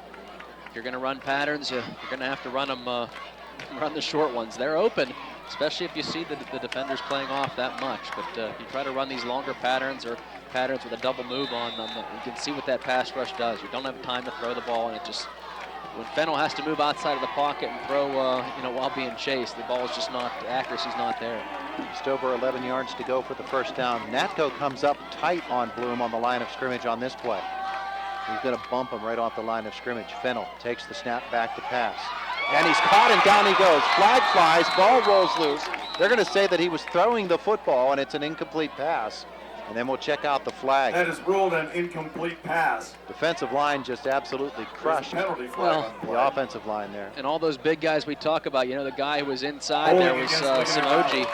Samoji was the one who snuck in there somehow and got Fennell around the legs, bringing him down. It's a holding penalty on Ligonier Valley. I would assume Penn's Manor would decline this and take the punt. And that's what's going to happen. Brings up 4th down and 11 for the Rams. With the big stop, he snuck inside, and another good pass rush. Croyle in the punt for Ligonier Forces Valley. the Rams. Well, big Luke Ruddick took up a couple of blockers that time. Samoji took advantage of it, beat his blocker, and off he went. Now the punt from Dan Croyle. Low snap, but he goes down and gets it. It's off a good high punt that will bounce and take a Penn's Manor bounce, and catching up to it quickly at Ligonier Valley at the 45-yard line of the Comets. They take over with good field position, leading 12-7 with 4:41 left in the third. 46-yard line. Well, now their defense got to stop, so kind of back and forth. And it's been a pretty good defensive battle here in this football game. A couple of big plays, with both teams. A couple big ones for Penn's Manor that resulted in touchdowns, and a big one for the Rams. And both defenses, I think, have played really well here in this ball game. Here come the Comets. Motion man is Bailey Mumau, and he gets the carry. Mumau, the ball carrier. Stupic was involved with somebody way down the field, and the official reached down and pulled him off and Ray said Marsh, something to Johnny. It's only a 1-yard gain there. Ray Marsh on the tackle for Ligonier Valley.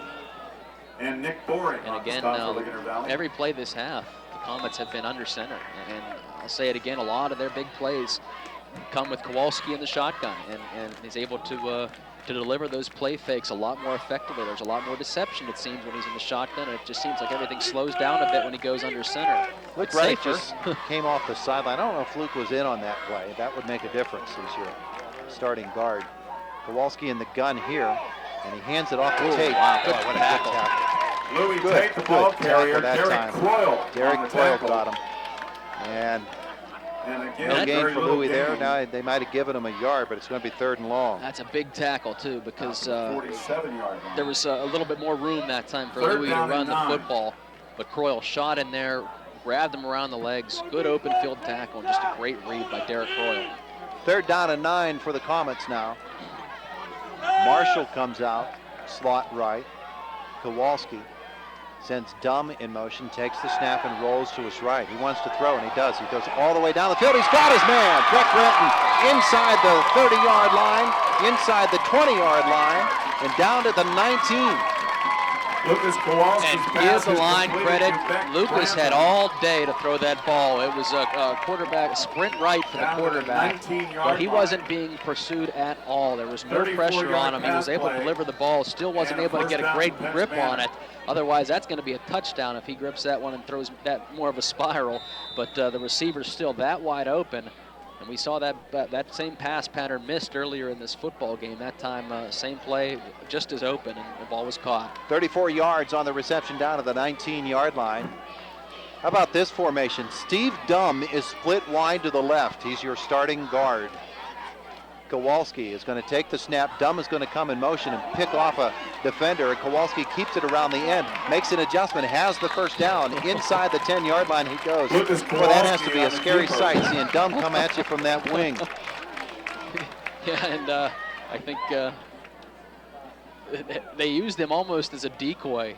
You know, nobody covered him. He was wide open out there. They wanted to throw the football to him, but instead he just kind of was used as a decoy, and gave him 13 yards. Kowalski's going one way and Dumb's going the other, and if you're chasing Kowalski, that's not a good sight you want to see. 1st and goal for all right, 1st and goal, Penns Manor from the 6. They've got Marshall in the backfield with Kowalski. They're looking over to their bench, and they're missing a guy. Boy, they're going to have to call timeout again. How does that happen? Boy, oh boy. Penns Manor has to burn one here. They lead at 12-7, 2:49 left in the 3rd. It's an Indiana Regional Medical Center High School Football Friday on 92.5 FM, U92, MSA Sports Network. In the Communications Media Department, we have a wide variety of focuses to fit each individual's talents and interests. From our high-definition cameras and our professional editing software, to our motion capture lab and everything in between. The Communications Media Department at Indiana University of Pennsylvania has what you need. Visit our website to find out more about video, photography, audio, graphics, and more.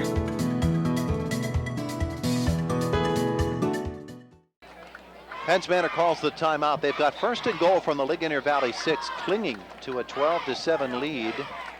And the Comets use the big pass play of 34 yards to Breck Brenton. And because of that, that sets them up, Beck Brenton, I should say. And so here they come. 1st and goal from the 6. 1st and goal for the Comets. Marshall is in the backfield. 6-yard Kowalski line. is under center. Man comes in motion. Kowalski, quarterback draw. Goes right up the middle. Follows his big guards. Did he get in? He did. Touchdown. 6 yards by Lucas Kowalski. He just tucked it in behind John Stupik, Steve Dumb, and Luke Ruddick. And they just moved everybody out of the way for the score. He just moved forward, and they just kept moving forward, pushing more and more guys back. Just a bulldozer there with those 3 big linemen. Now James Conway is going to come on and try to kick this extra point. They had their first extra point kick blocked by Bloom. They went for 2 the next time to make it up, and they didn't get it. So Conway tried the extra point, and the kick is up. And he boomed it through. The lead is back to 12 for Penns Manor, 19-7, I should say. It's an Indiana Regional Medical Center High School Football Friday. 92.5 FM, U92, MSA Sports Network. All your professors, all of them, they know that all it takes is one dreamer with passion, one person, and they hope in each of you that you might be that one.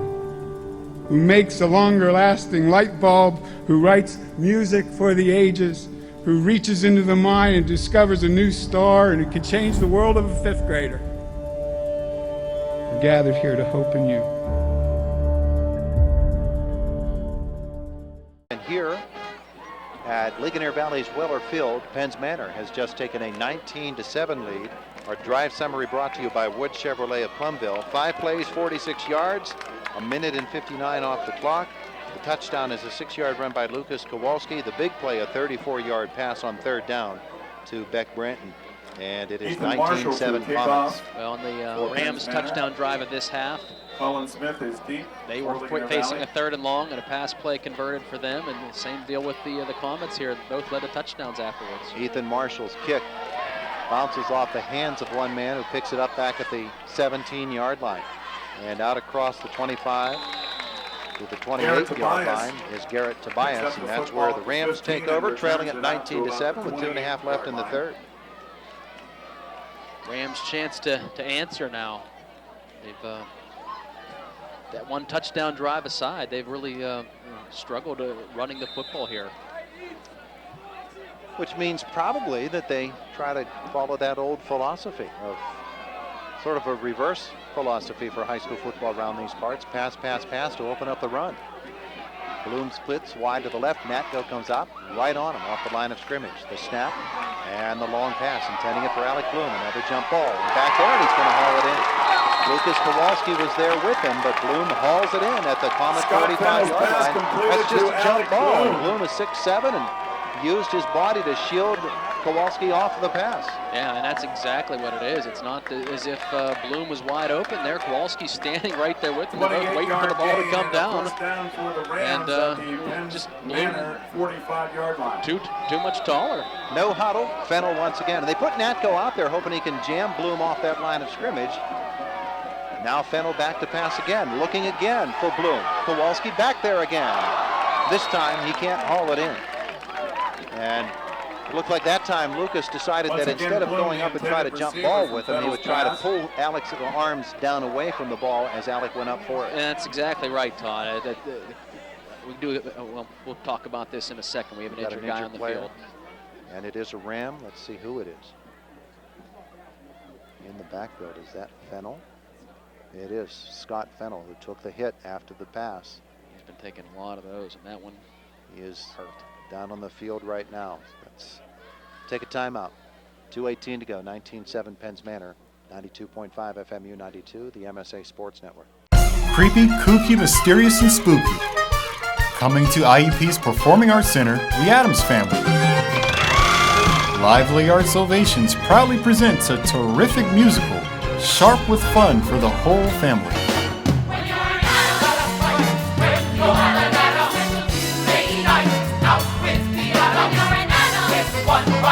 You're obligated to the clan. It's family first and family last, and family by and by. When you're an Adams, the standard answers don't apply. When you're an Adams, you do what Adams do or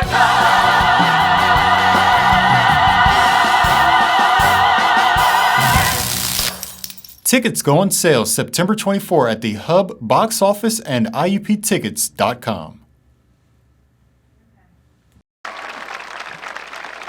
Scott Fennell gets to his feet. Some concern for him as he shakes his head. The coach is asking him how he's feeling, and of course Scott's going to say, you know, I want to continue. I don't want to come out, but he did take a hit to the head. Why, there's a specific protocol they have to follow for the young man. They want to, his safety is paramount in this situation. So as much as you want, and that's probably what they're going to do right now, is he's going to go to the bench and get checked out. Meanwhile, it will be second down and 10, and coming in to run quarterback is going to be Colin. Is Colin Smith going to take over quarterback? Yes. Looks like he is. And Colin can do some different things too. He's very effective at keeping that football, much like the Lucas Kowalski type. So he's still very dangerous back there. He's in the gun with Croyle to his side. Bloom is split wide to the right. And Smith, the freshman, takes the snap. He looks over there, and he throws the little wide receiver screen, and he's got his man out there, and that's Bloom. And up the sideline he comes. He steps out of one, steps out of two, and he's out of bounds.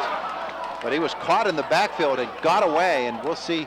We're going to say that he is going to be 5 yards short of the first down. That's where he stepped out. Yeah, and I think it seemed like the official had marked him out because a couple of the Penns Manor defenders had slowed up right around after he ran past that part. So it just seemed as if maybe we couldn't hear the whistle from up here. 3rd down and 5. 3rd down, 5 to go. Here comes Scott Fennell back into the game. Homer Center's taken a 23-6 lead now over Conemaugh Township in their game. So the Wildcats working on staying undefeated. So are both of these teams. It's 3rd down and 5. Rams, the football at the 40-yard line of the Comets. Fennell in the gun. Bloom to the right. And a whistle. Another timeout. Timeout, Rams. That's their second already used in this half. Timeout, Ligonier Valley. Timeout called by Ligonier Valley. They trail it 19-7 with 2:09 left in the third on an Indiana Regional Medical Center High School Football Friday. 92.5 FM U92 MSA Sports Network.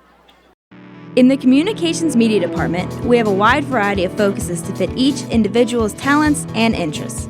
From our high-definition cameras and our professional editing software to our motion capture lab and everything in between.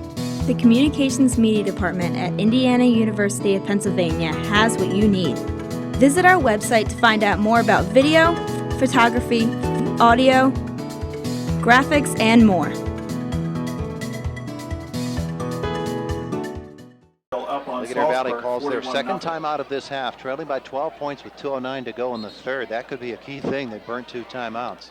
And they trail by 2 scores. 3rd down and 5 from the Comet 40-yard line. Fennell in the gun. Bloom wide to the right. Fennell will take the snap and drop the throw. He's going to come back the other way to Garrett Tobias. Tobias has room to run. He's finally hit, but he's got the first down. He's down to the 32 before John Stupik caught up to him. Derek Croyle did a fantastic job of clearing the way for Tobias. He came inside and just took out 2 different guys to really spring Tobias. Great blocking by Croyle. 8 yards on the reception. Clock now inside 2 minutes to go in the third. 1st and 10 from the Comet 32. Fennell in the gun. Bloom to the left. Quick pass there. Natko is out on Bloom, and he rushes the passer. The pass goes way long. Incomplete. And it'll be 2nd down and 10. Clock will stop with 1:46 left in this third quarter. Fennell came up limping there again. He's been getting hit almost every play, and that time I think he just thought Alec Bloom was going to go deep, and Alex slowed up a bit, maybe thinking it was going to be a short pass, so just not the miscommunication there. Well, I think it's all based upon what Natko does. He comes out on Bloom, and he'll either try to hang him up at the line of scrimmage or he'll rush right at the passer, and if Alex sees him released to the passer, he'll come up short too. Fennell back to pass on 2nd and 10. He's got his man catching it. I almost thought they wanted to go hook and lateral there. The reception once again on the far side is to Tobias, and it's going to get him about 3 yards. Yeah, double hooks that time, both receivers, and it almost set it up like it could have been a hook and ladder. I don't think that was what they intended, but either way, Louis Tate came up, made the stop quickly enough to really minimize the damage there. 3rd and 7 from the Comet 29, 1:18 left in the third. Penns Manor leading Ligonier Valley by a score of 19-7. Bloom wide right. 4 runs, 12 passes in this second half. Fennell in the backfield. Takes the snap, looks to pass. He's got his man Bloom. Bloom with the catch. Kowalski tries to hold him up long enough for his teammates to come get him, and they do. They got him out of bounds, and he went down, and Penns Manor's called for not letting him go. Alec Bloom's fighting for more yardage, and you got guys who are trying to come over and help. And it's not easy to stop your momentum, especially when there's 3 or 4 guys in a pile. You just can't stop that momentum on a dime, and that's one I think that maybe should have just warned the players. Instead, Penns Manor's going to pick up another personal foul penalty against Penns Manor. I don't like the hits out of bounds, but that's one I don't think think that's a tough one to Takes the call. football down to the 13-yard line. You're in a ball, 4 or 5 guys, and you're all running to try to push out of bounds. First down, Ligonier Valley. Not that easy just to say, okay, everybody stop. 1st and 10 Rams at the Comet 13. 55 seconds left in the third. Bloom wide left. Natko will line up out on him. Fennell takes the snap. He looks the other way. And it's incomplete. He had 2 men in the same spot. And is it just me, or has that happened a couple times here tonight, where a lot of these receivers seem to be running right into the same spot, and because of that, they're just not able to make a clean catch. It just disrupts everything. Tobias and Derek Croyle were both in the same spot there. 9th play of the drive coming up. And 51 seconds left on a stopped clock. 19-7. And Smith is in the backfield behind his quarterback, Scott Fennell. Bloom is wide to the left. Natko is out there on him. Fennell pitches it for Smith. Smith looks for the edge. Manor tries to shut him down. Oh boy, what a collision over there. Coming up to hit him was Lucas Kowalski. Smith on the carry. Actually got off of that hit and got forward for another 3 or 4 yards.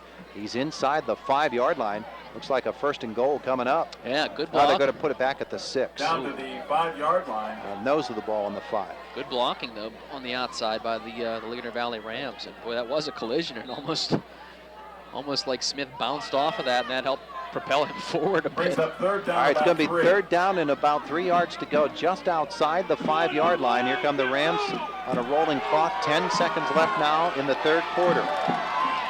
Dan Croyle in the backfield with Derek Croyle. Fennell is under center. They'll send Bloom in motion. He'll take the snap, hand it to Derek Croyle. He bounces off one. He dives for the end zone. Not going to get there, but it will be 1st and goal when we begin the 4th quarter. 19-7, the Comets after 3 on an Indiana Regional Medical Center High School Football Friday. 92.5 FM, U92, MSA Sports Network. Students in communications media at Indiana University of Pennsylvania can focus on a variety of areas, including media promotions. Our promotion students learn their skills by working in a hands-on environment, gaining real-world experience. They learn how to use media to promote, produce, and manage events, and how media organizations operate.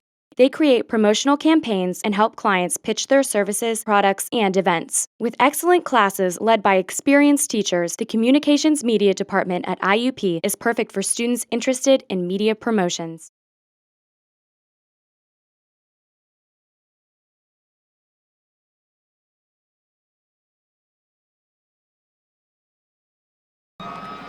The 11th play of this drive, which began at the Ligonier Valley 28. They're at the 1 right now. And the Rams come off the sideline. The Croyles are in the backfield. Fennell is the quarterback. Bloom is in motion. Fennell gives it to Derek Croyle. He has bounced backwards, but that actually works to his advantage because it knocked him to the outside, and he is able to sprint it in. Touchdown, Ligonier Valley. Yeah, Comets did what they wanted to do. They got the penetration they needed and got to Croyle, but they just pushed him backwards, and that just helped them, find the room on the outside to run. So the Ligonier Valley Rams cut this lead down yet again, and we got ourselves a pretty good football game. And again, a big Penns Manor penalty stings the Comets. Dan Croyle now to try the point after. Garrett Tobias is the holder. Dan Croyle's extra point attempt. Alec Bloom is the snapper. To make it a 5-point game. Hold is down, kick is through. Ligonier Valley Rams have closed it to 19-14. Penns Manor the lead on an Indiana Regional Medical Center High School Football Friday night. 92.5 FM, U92, MSA Sports Network. It's the most anticipated concert of the year, a B.E. Taylor Christmas, coming to the Cavalche Complex December 20th. The B.E. Taylor Christmas Concert. Feel the love of Christmas. It's never out of style. Renda Broadcasting's Teddy Bear Fund Drive, in cooperation with S&T Bank, present a very special evening at the Cavalche Complex. Oh, come all ye faithful. December 20th. Did you know that your baby Come share in this breathtaking celebration of holiday spirit. Tickets are on sale now. So this is Christmas. Tickets for a B. Taylor Christmas are on sale now at 1-800-298-4200 or online at KavalchikComplex.com. The magic of a B.E. Taylor Christmas returns December 20th. The Ligonier Valley Rams have come back to within 5 points of the Penns Manor Comets, 19-14 after that touchdown drive. 11 plays, 2 minutes and 39 seconds, covering 72 yards. 1-yard touchdown run by Derek Coyle. Our drive summary brought to you by Wood Chevrolet of Plumville. Quick hit by Bloom. And he's going for the corner. And is it good? It does. It goes out of bounds at the 2-yard line. They couldn't have scripted that any better. But there's a bet. Well, yeah, it's actually, not a punt. I'm sorry. I'm thinking it's a punt. Duh. Duh. It actually, All right, Penns Manor so back up to the it 35. actually worked out as well as Kowalski would have hoped. Yeah. If it had died there, then that would have been different. But keep your eye here too, Todd. Colin Smith has been on the bench here, and he's been attended to. Coaches have came over to talk to him. They just had him stand up and walk a little bit. Something's obviously not right with him. But Colin has been a spark plug here for the offense, doing a couple of things. If anything, he's added an extra layer of protection when he's been back in there to help protect Scott Fennell in pass plays.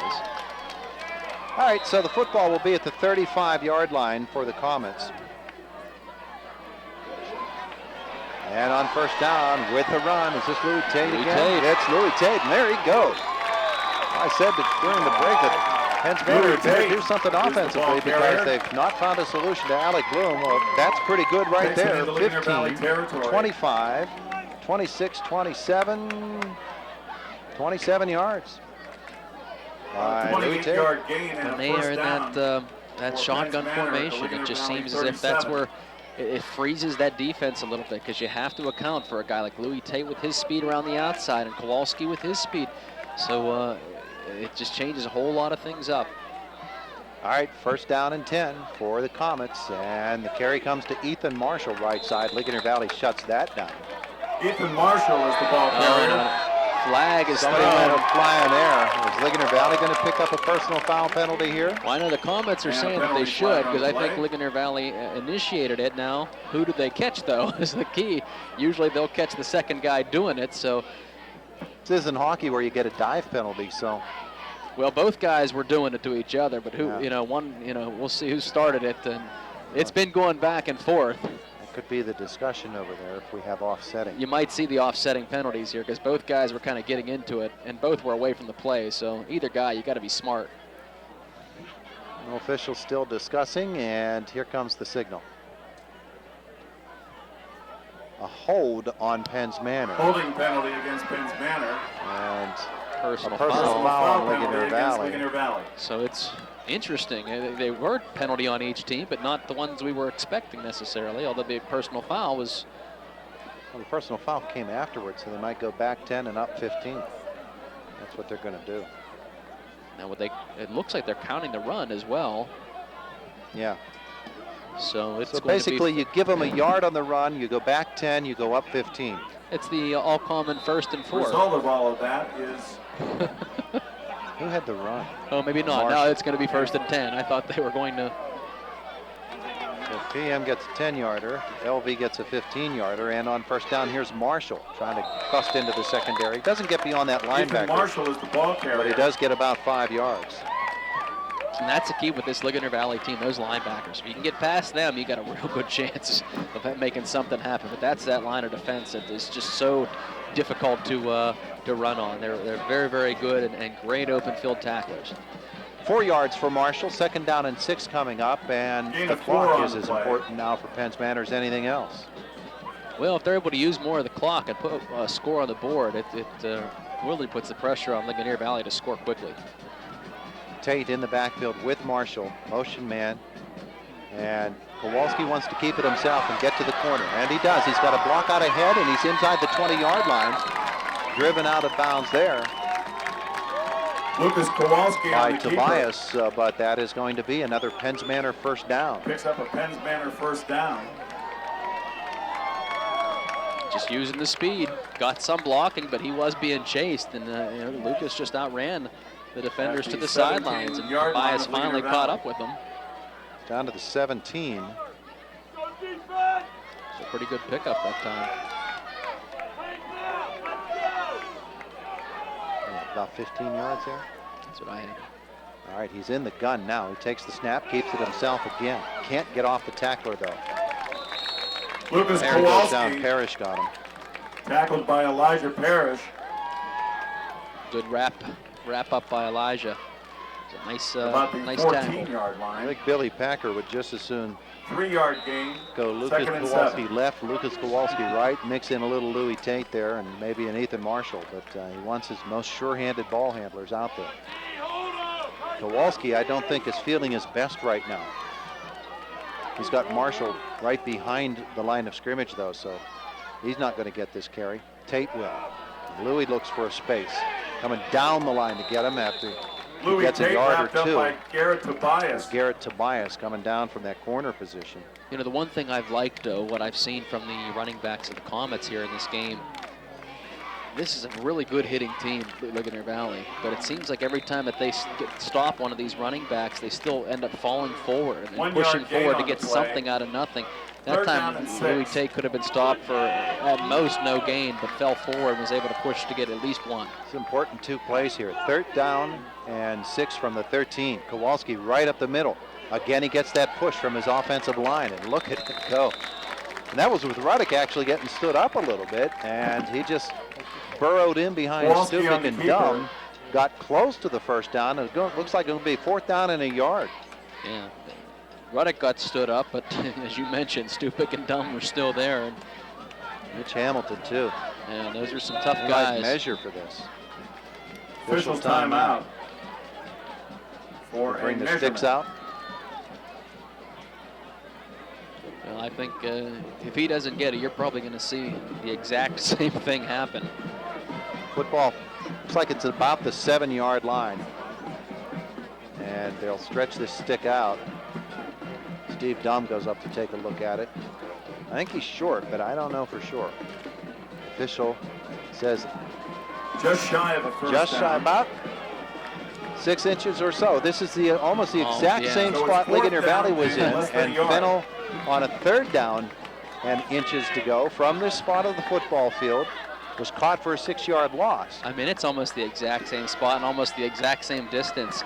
I'd be shocked, though, if they didn't learn from what Ligonier Valley did and just try to run this. Ligonier Valley jumbos up. Lucas Kowalski behind his center, John Stupik. Everybody in. Kowalski goes forward, gets the push. He's got the 1st down, I believe.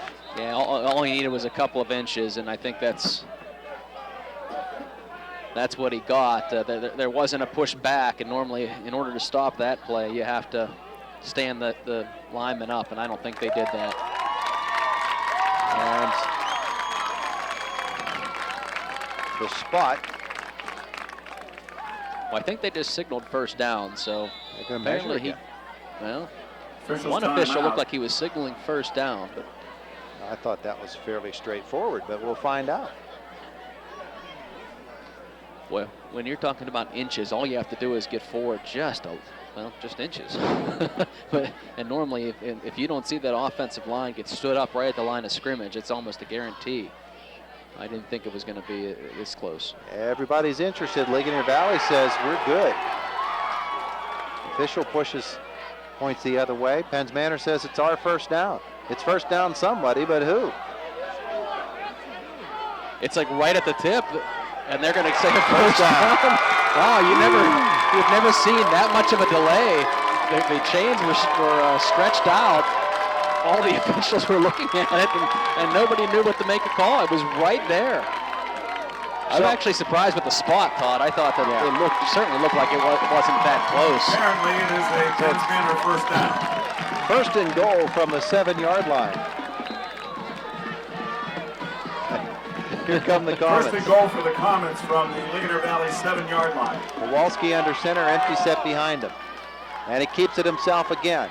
Again, that surge forward, and they keep going, and they keep going. The push is inside the 5. And they'll unpile a whole bunch of bodies. And this is where both of these teams tonight have been guilty of some extracurriculars that have ended up costing. It doesn't this time, though. Nobody said anything bad.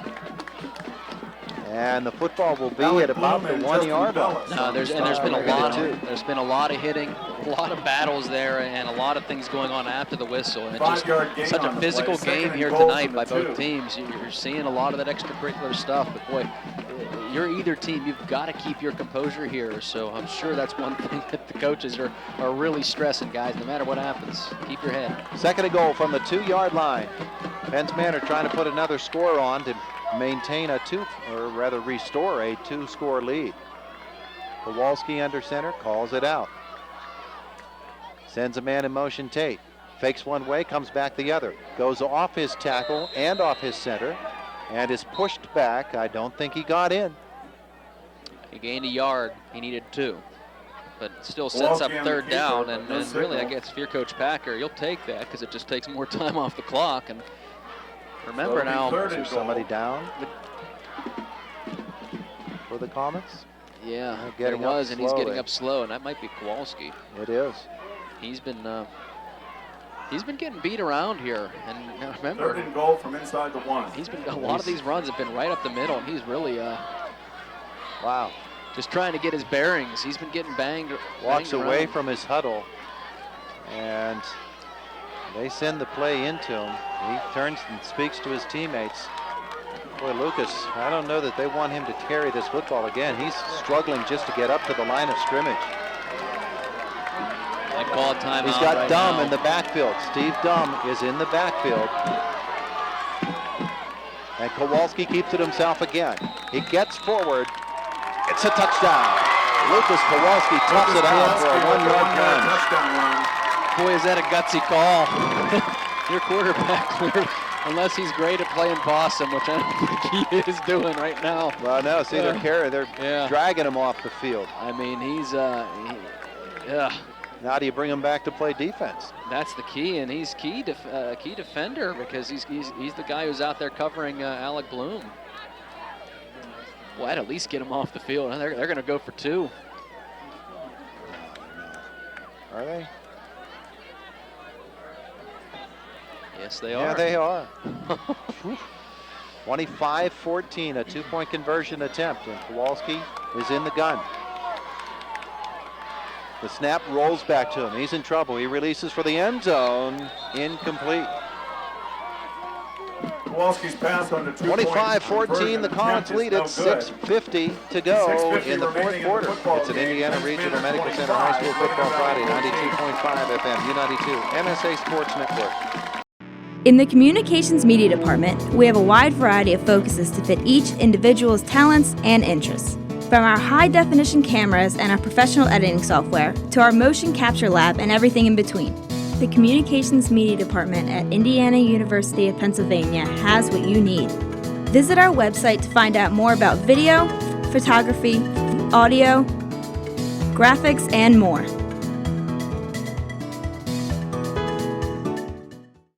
.650 to go in the 4th quarter. Penns Manor answers the Ligonier Valley score with one of their own. They lead it 25-14. Our drive summary brought to you by Wood Chevrolet of Plumville. 11 plays, 65 yards, and just as important, they chew up 5 minutes and 6 seconds of the clock.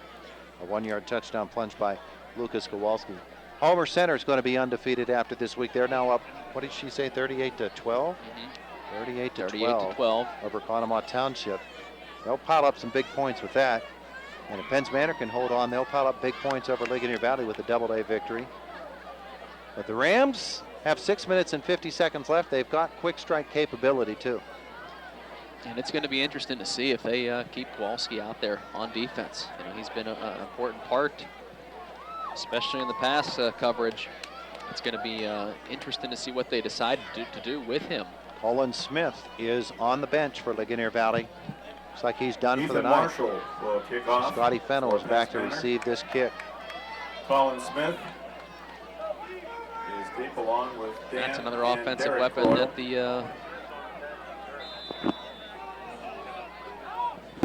Scott Fennell is deep for Ligonier Valley, excuse me. Ethan Marshall to kick it off.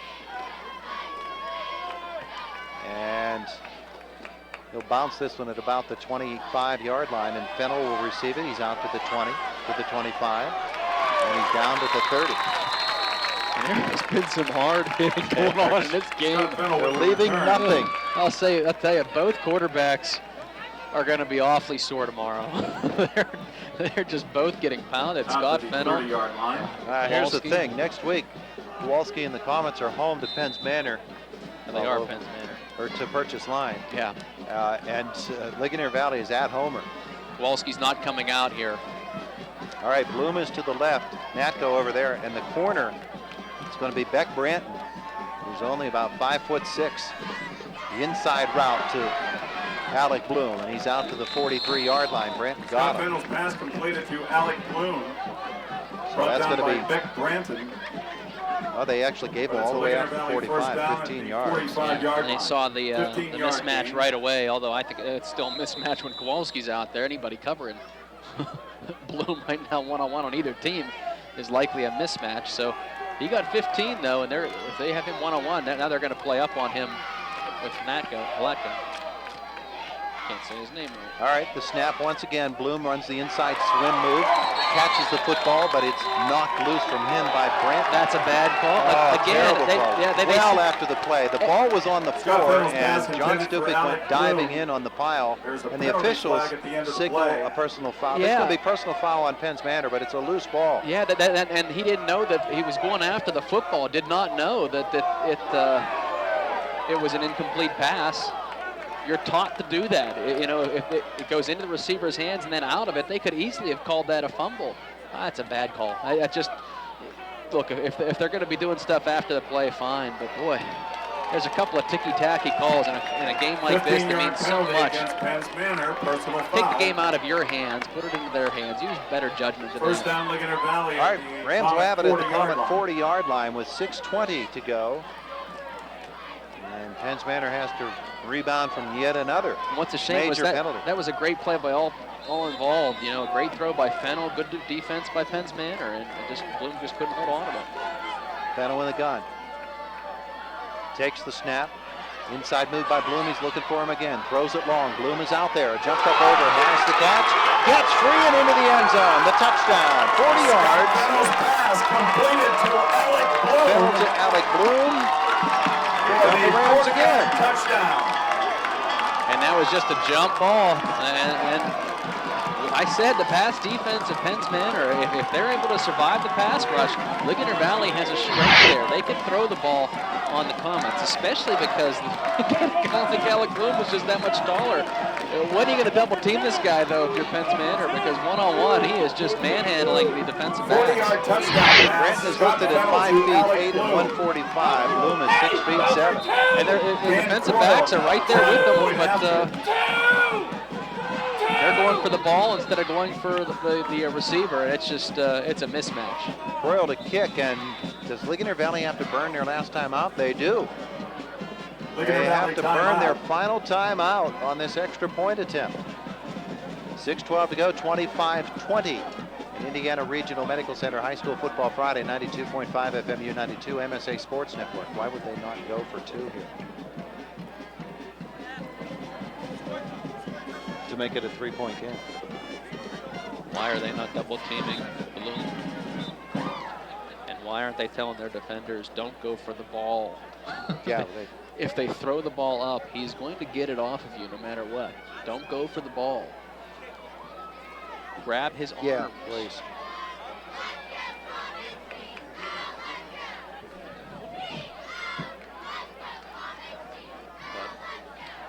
See what Ligonier Valley chooses to do here. They're down by 5 points with 6:12 to go. Do they go for two? I would think they would, to try to make it a 3-point game.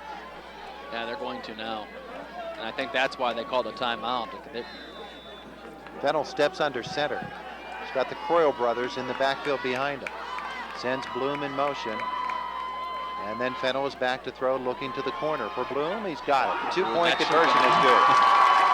Scott Fennell's pass completed to Alec Bloom. He caught it, but I'm surprised with all the flags that were being thrown. 6:12 remaining There was a crossing pattern, and the guy was crossing, I think was Tobias.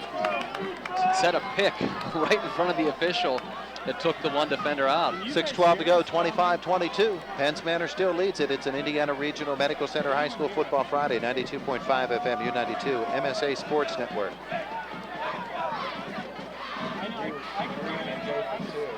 I'm shocked they didn't call that. It was right in front of him. Completely took the defender out. Bloom still probably would have caught it. Just give me one here, Danielle. It's a good game. Just too many penalties. I mean, these are some of them are just being dumb, but some of those are just bad penalties. IRMC at Chestnut Ridge is an urgent care facility next to the Chestnut Ridge Golf Resort and Conference Center, open 7 days a week, no appointment necessary. 8 to 8 Monday through Friday, 9 to 5 on Saturdays and Sunday for the treatment of minor injuries and minor illnesses. There's also physical therapy available, lab work, and full diagnostic imaging. IRMC at Chestnut Ridge. Get in, get out, and get better. Alec Bloom has his teammates all around him. And we'll see if he wants to go outside here. I don't think that he would want to. Alec Bloom will kick off for Ligonier. Going to kick it off. Is that going to go out of bounds again? It is, and it's going to give Penns Manor the ball for 35. Second time they've done that in a row. Well, Kowalski was not deep, so we're going to see if he's going back into the game. I don't see him,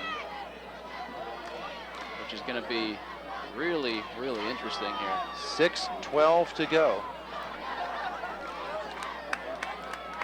Unless he's talking with the coach on the sideline, but I don't think he's in that huddle. The illegal procedure penalty gives usually Penns going to be Manor the Nathan football Dowd. at their 35-yard line. Clayton Stupic. Clayton Stupic is your quarterback. So Stupic takes over on first down. He's going to turn and he's going to hand it to Ethan Marshall off the right side. He's cut down at Ethan about Marshall's the the ball 39-yard line, a 4-yard gain. So Penns Manor's going to try to hold on to this lead is the quarterback by now running for the Penns Manor. football. He's on crutches over there on the sideline. Is Lucas Kowalski, and I believe it's my eyes are correct. Dan Croyle on the stop for My Ligonier field Valley glasses are too. So Kowalski on crutches on the sideline, at the 39-yard line. watching the action as Clayton Stupic will try to bring it home.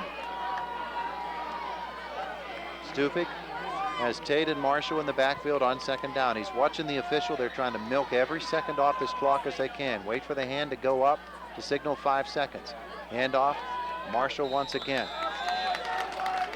And Marshall again, the ball carrier. maybe a yard. It's going to be 3rd down and 5. Well, they're going to need to pick up more than this because really it doesn't matter. You take enough Dan time, you Croyle leave them again even on with the a couple stop. of plays. Ligonier Valley can Out to the score right now with 41-yard that line. passing attack. They have not found a way to stop Mr. Bloom in this second half. So 3rd down and 4 for Penns Manor. 3rd down now. About 4 to go for the Comets. Tate and Marshall in the backfield. Quarterback Stupic will call it out. He'll turn. He'll hand it to, I believe, Tate. It's not going anywhere. And it will be 4th down. That is Louis Tate. He's going to Bailey get a yard. Muma was the It's ball Bailey carrier. Muma. He come around and got that one. Takes it Yeah, to it the was Bailey. 42-yard line. It will be 4th 4th down and and about 3 to go. I don't think there's any question here. I think you punt this ball away. You're going to have to. Ethan Marshall. Scott Scotty Fennell Fennell is was deep deep. for Ligonier Valley. Trust your Ethan defense to Marshall make a big is the play, punter and for Ligonier Penns Valley Manor. got some There's a life. whistle. And Penns Manor called timeout. I believe they did Comets take a timeout. before this happened. All right, the timeout. And Penns Manor will be punting when we return, leading at 25-22 with 4:09 left in the 4th on an Indiana Regional Medical Center High School Football Friday. 92.5 FM U92 MSA Sports Network. Creepy, kooky, mysterious, and spooky. Coming to IUP's Performing Arts Center, the Addams Family. Lively Arts Ovations proudly presents a terrific musical, sharp with fun for the whole family. When you're an Adam, when you're an Adam, late night out with the Adam. When you're an Adam, with one right, you're obligated to the clan. It's family first and family last.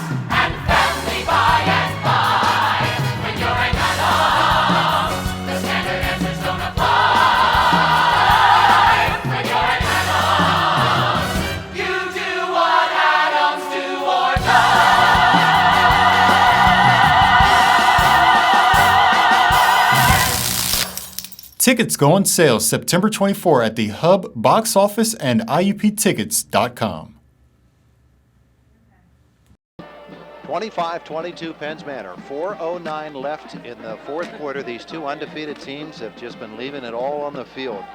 Ethan Marshall stands on his 30, punting to Scotty Fennell, who's at his 33. Thomas going to try to punt this ball away and find a way somehow to stop the Ligonier Valley attack, which has been done through the air. Marshall bobbles the snap a little bit, then he gets it off. Fennell will catch it and try to run it out of there. From the 30, he gets away from one. He's to the 35 and brought down there. Boy, Scotty Fennell took a chance there, and he got away with it. Scott Fennell There's been some chances taken on both sides here in this game, and we've got a good one. We expected this one to be tight and come down to the wire. It really has. It's a couple of key losses, though, with Colin Smith now on the sidelines for Ligonier Valley. I think maybe a bigger loss in terms of what he means to the team. And Lucas Kowalski is on crutches right now on his sideline. And Ram 37-yard line, 1st and 10. They trail it by 3. Mitch Hamilton comes out now to try to stuff Alec Bloom off that line of scrimmage. Fennell in the gun, Bloom to the right. Fennell looks to him. He throws it long, says, go get it, big guy. And Beck Branton knocks it down. Ligonier Valley wants a penalty on Mitch Hamilton for interfering with Alec Bloom. And I think they've got a case, but they're not going to get the call.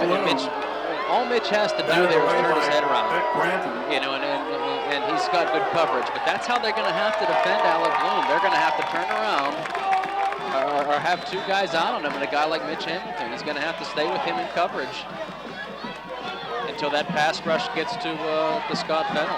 2nd and 10. Fennell in the gun again. See if they run Bloom on that in. They do. They run the slant with Bloom. He's got the catch. Hamilton will bring him down. At the 48, now Hamilton is down. Fennell's pass completed to Alec Bloom across midfield. Ligonier Valley can kick. First down for Ligonier Valley. They can tie this game up with the field goal. They've got a field goal kicker who can do it. 15 on the catch, 14 actually to the 49 of the Comets. Clock rolls at 3:43 left in the fourth. Ligonier Valley trailing by 3. They want to stick this in the end zone and take a lead. Bloom wide to the right. He and Fennell have been the hookup tonight. Almost all in the second half. Fennell looks his way again. He's rushed. He's caught. He's down. John Stupic got him for the sack all the way back at the 39-yard line. Well, the one thing you can't do, they were having such success, either trying to do a quick pass to John Stupic to Bloom towards the sideline, or that quick in. Whatever the way the defense was cheating, they were going the other way. That time they were trying to double move, it looked like, with Bloom, and again, they took a chance with going deeper on it, and they got burnt. The pass rush is still there. This is going to make it 2nd down and 22 from the Ram 39. Fennell, snap is away from him. He has to chase it down. He's being chased by Natko, but he gets away. Releases down the field. He's got a man there. He can't get there. Ball falls incomplete. Wow. That whole play, everything about that play was just exhaustion the whole way around. I think the Ligonier Valley offensive line was exhausted. Penns Manor defense exhausted. The quarterback, everybody. They just need a break. They're not going to get one, though. Ball was fumbled. He ran outside of the pocket. He was doing his best to find some running room and being chased. They couldn't get to him. Give Fennell credit to get away from the pass rush. But the officials are calling time out here. Needs to be football. Football is real greasy. All right, 3rd down and about 22 to go. A little bit over 22. This is one of those situations where they're probably just going to loft it up for Alec Bloom and say, go get a big guy. Absolutely they are. Everybody knows it. Penns Manor's going to be coming after Fennell. There's the snap he controls. He goes long for Bloom. Bloom on the cut. Can he catch it? He does. Bloom with the catch down at the 30. 1st down. Scott Fennell's pass completed. 31 yards on the reception. Boy, Bloom is something else. He's catching these balls in traffic, and boy, a lot of that's just to do with his God-given ability, his being blessed with that height. You know, that's just an incredible catch. He caught that one in traffic. Hamilton cheated towards the outside, and Bloom went to the inside, and that helped spring him free. Call it 30 yards to the 31. 2:22 rolling clock. 25-22 Pence Manor. Fennell in the gun again. Calls the signals, takes the snap. He's looking. He releases. He's got a man underneath. That's Garrett Tobias. Oh, no, that's Jordan Jones with the reception. And he's going to get himself about 5 to Jordan Jones. Maybe 4. I think it's a 4-yard gain, marking him just shy there of the 25. So down to the 26-yard line. So that'll be second down and about 6 to go. 1:51 on the clock. Ligonier Valley trailing by 3. Chewing up the clock and trying to put a game-winning score in there. Bloom wide to the left. Hamilton goes out with him. Fennell calls the signals. He's rolling to his left. And he wants to keep it himself. He's got room. Pence Manor shuts it down. He dives for the first down marker. Oh, they call the there's penalty. no way you can call that. I can't believe they called that. He's in the air. He was diving to stretch out for a first down. He was, oh my goodness. He's hit. Pence Manor has a guy on the sideline. That's Another unbelievable call. I mean, that's as bad as I've seen. Flag at the end of the play. If it's a late hit, it's a late hit. But boy, the kid was stretching out trying to get more yards. What are you supposed to do as a defender there? That's just the I'm shocked. second absolutely horrible call. That you can't make that call. Meanwhile, we've got the injury on the far sideline to a Pence Manor player. Yeah, it's just if you have a guy who's stretching out to try to get extra yards, you have to keep playing defense. You can't just back off. There's no way that you can call that. That's a horrible call in a very tight game. He'll go half the distance. You know, it's a case of officials wanting to, being involved in the outcome of a game when they don't need to be. Meanwhile, the concern on the far sideline for one of the Pence Manor players, so we'll get up. You can't see exactly who that is.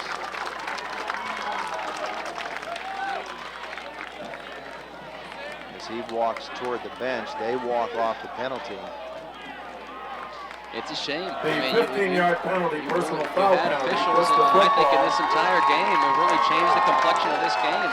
Some of these calls are mental mistakes by the Pence Manor Comets, and I think in the first half, most of those penalties against the Comets, they are mental mistakes, bad mistakes by the Comets. In this second half, some of these personal foul calls have been atrocious. All right, minute and a half to go, the 11-yard line for the Rams. Bloom is wide right, Fennell in the gun. They look for him on a slant. He does slant. There's the pass. Stepping in front, tipping the ball up in the air. Oh, Pence Manor can't control. The Comets tried to get there. I think it was batted Brandon by Alter, Marshall. Just could not get there and control that ball. It was there for him to save the game for Pence Manor, but Ligonier Valley still has a shot. 1:25 a stop clock now. Second down from the 11-yard line. And they are not putting this ball on the ground at all. They're keeping it all through the air. That's been their success, and they've been getting the Comets that way. Bloom in motion now to the left. Fennell takes a look over. Takes the snap. Now he rolls to his right. Oh, he's got a man all alone in the end zone. He doesn't find him. He keeps it himself now. He's to the 10-yard line. Pence Manor closes down on him to the 9, and he's brought down. Inbounds. Steve Dunn caught up to him. He had a man all alone in the end zone, but he could not find him. Fennell's going to get about 2. Down to the 9-yard line. Third down coming up. 1:05 left. That's still a lot of time for Ligonier Valley, even though they have third down for the Rams used up their timeouts. So it's going to be third down and about 8 to go. Fennell sends Bloom to the left. Hamilton goes over there with him. Twirl to the right to provide the blocking for Scott Fennell. In the gun, he takes the snap. He looks for Bloom in the corner. He runs the fade. The ball is up. Bloom is there. Touchdown, Ligonier Valley. A 9-yard touchdown pass. Oh, somebody just knocked down a Pence Manor player on that far side going for the celebration. And funny how there's no flag called. It's incredible. It's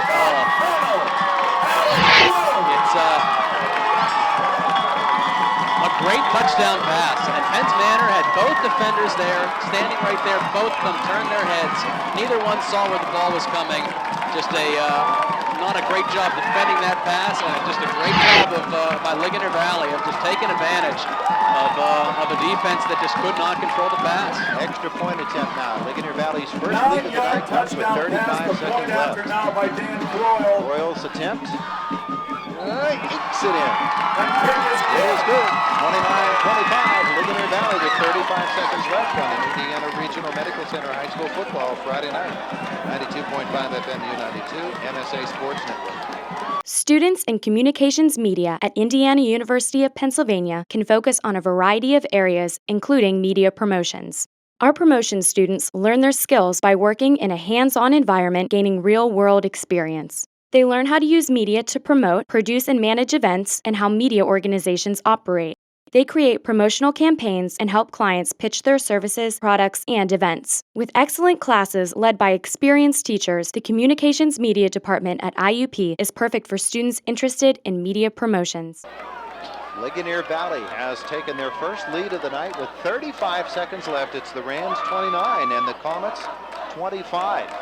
And Penns Manor is going to have just over a half a minute to do it with their quarterback Lucas Kowalski standing on the sidelines on crutches. I think it's very important to note that Kowalski not in there on defense on those two past touchdown drives. He has been hurt, and he wasn't there on offense, and that really changed the entire offense. They ran 3 plays and out, got nothing on it. Without Lucas Kowalski, their offense just ain't able to go. So I don't know what they're going to try to do here. If Kowalski's in there, they still have a chance, even with a short amount of time. Louis Tate back to receive Louis the Tate is kickoff. back deep for Penns Manor. Alec Bloom, his last 2 kicks have gone out of bounds. Which, when you get the ball to 35, is not so bad. Well, I think they'd be happy with this going out of bounds here. I don't think they have a lot of confidence in Penns Manor's offense right now without Lucas Kowalski.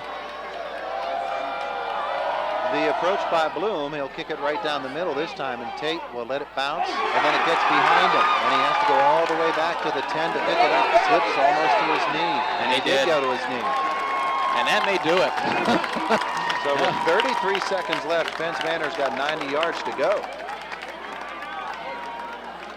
And this is a fantastic football game. It was really, really good, both sides of the ball. We've seen some great plays. I'm just so disappointed that the officials had such an impact late in this game, because he had 2 teams who left it all on the field, and they were so good. But you had some other things with the guys in black and white out there who I think are going to leave a bad taste in the mouth. All right, well, they'll spot it at the 9 with 33 seconds to go. And Clayton Stupik will operate out of the gun. Take the snap, look to throw. He's got his man Nathan Dunn out at the 15. They made that incomplete. He was hit and knocked free. I thought for sure they were going to try calling that a fumble. That was right call. It is a they tried for the hook and lateral there. 2nd down and 10 to go. The football at the 9 with 26 seconds left in the 4th quarter. Would assume in the game. I don't think there are any 4-point plays in the playbook. And Stupik will be under center on this play. Take the snap, turn, wants to throw. Throws about as far as he possibly can. Well, he came down with it. Anybody? Penns Manor did. It is a reception. And oh boy, both sides, even the Penns Manor fans are awfully right now. Still 20 seconds left. I believe the Comets have a timeout or 2. Bailey Mumau out at the 35. That was a heck of a catch by Mumau, too, going up and pulling that down in traffic. 19 seconds 28-yard gain on the play. Give him the Penns Manor timeout. Comets will call timeout. We can keep it here.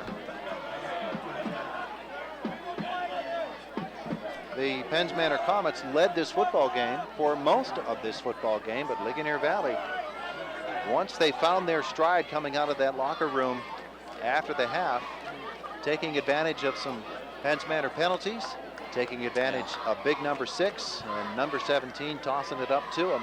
Well, I think that's the most important thing to point out is the fact that that Ligonier Valley saw something obviously with Alec Bloom, and surprising they don't do this in more games. Just go up top to Alec Bloom as much as they did. Even when he was double covered, Penns Manor defense really not looking for the ball. They're turning around, watching Bloom the entire time, and he's just taking advantage of that defense. 19 seconds to go. Penns Manor with the football out at the 37-yard line.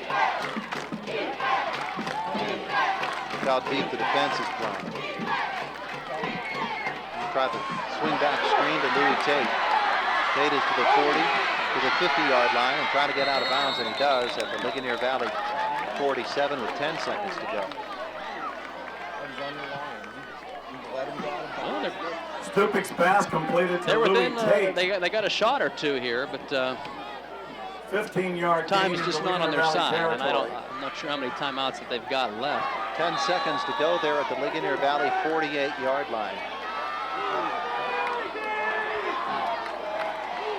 And Clayton Stupik will send his troops out again. Now trips to the right. Short pass to Dunn. There's the hook and lateral. Bailey Moonwalk. 4 seconds left. And he's down. The ball down to the Ligonier 37.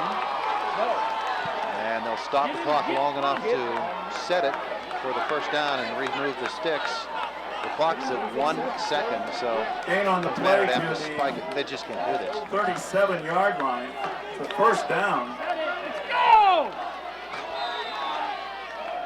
And he's back to pass on the last play. Moon throws it long. And, oh, it's caught! Caught by Nathan Dunn. He's to the post. He's into the end zone! Touchdown on the last play of the game by Penns Manor. Somehow, Clayton Stupik hits Nathan Dunn. He spins away from 3 tacklers and gets it in as the clock shows 0. Are you kidding me? Are you kidding me? that doesn't happen. That just doesn't happen. Over. Penns Manor wins it. 1 second on the clock. Stupik goes back to throw. He finds Nathan Dunn. 2 Ligonier Valley defenders look like they collided. Dunn spun away from a couple and just scooted into the end zone. They had Dunn covered, though. It was good coverage by Ligonier Valley. Dunn made a great play and pulled it loose. But after he caught that football, Ligonier Valley in a prevent defense, couldn't bring him down. I don't know whether they were expecting them to try to spike the football. I was almost expecting them to try to spike it, and you were just saying it's over. There's no way you can get that play off. Wow. That doesn't happen. Ladies and gentlemen, I think you'll agree this is one of the best high school football games. I can't believe what I just saw. And it's going to be on TV on Tuesday night. Judge for yourself on Tuesday night, boys and girls, because this is incredible. I have no idea what to say. That was, you had to be here to see it. This game was over, and that drive started so far back there. Started at the 9-yard line, a 91-yard touchdown drive, a 37-yard touchdown pass. Clayton Stupik to Nathan Dunn. How do you ever explain that? Just disbelief. How does that ever happen? By the team. I'm in disbelief. Mr. Packer says it's how we drew that up. Well, it's I don't think neither one of these two teams should be hanging their heads. They played a fantastic football game, and I was extremely impressed with the offense of Ligonier Valley in the second half of what they were able to do, passing the football, and the game was just over. It was put away. Ligonier Valley had everyone back.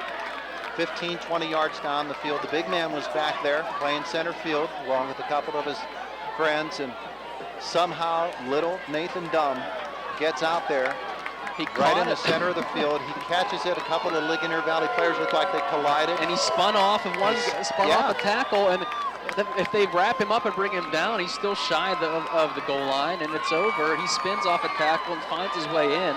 And I think it's important to note how Clayton Stupik threw a real nice ball there. I mean, he hit the guy in stride. This is a backup quarterback who came in, and he ended up being 3 for 4 on the night on that drive. Stupik was 3 of 4, and you know, I can't do the math, but it was an awful lot of yards because where did it start out? It's 91-yard drive. Yeah, so it's and it was covered all in the air. So 91 yards in the air for Clayton Stupik on that last drive. 37 yards, the touchdown to Nathan Dump. You'll never see it again. 31-29 is our first Commonwealth Bank post-game show is next.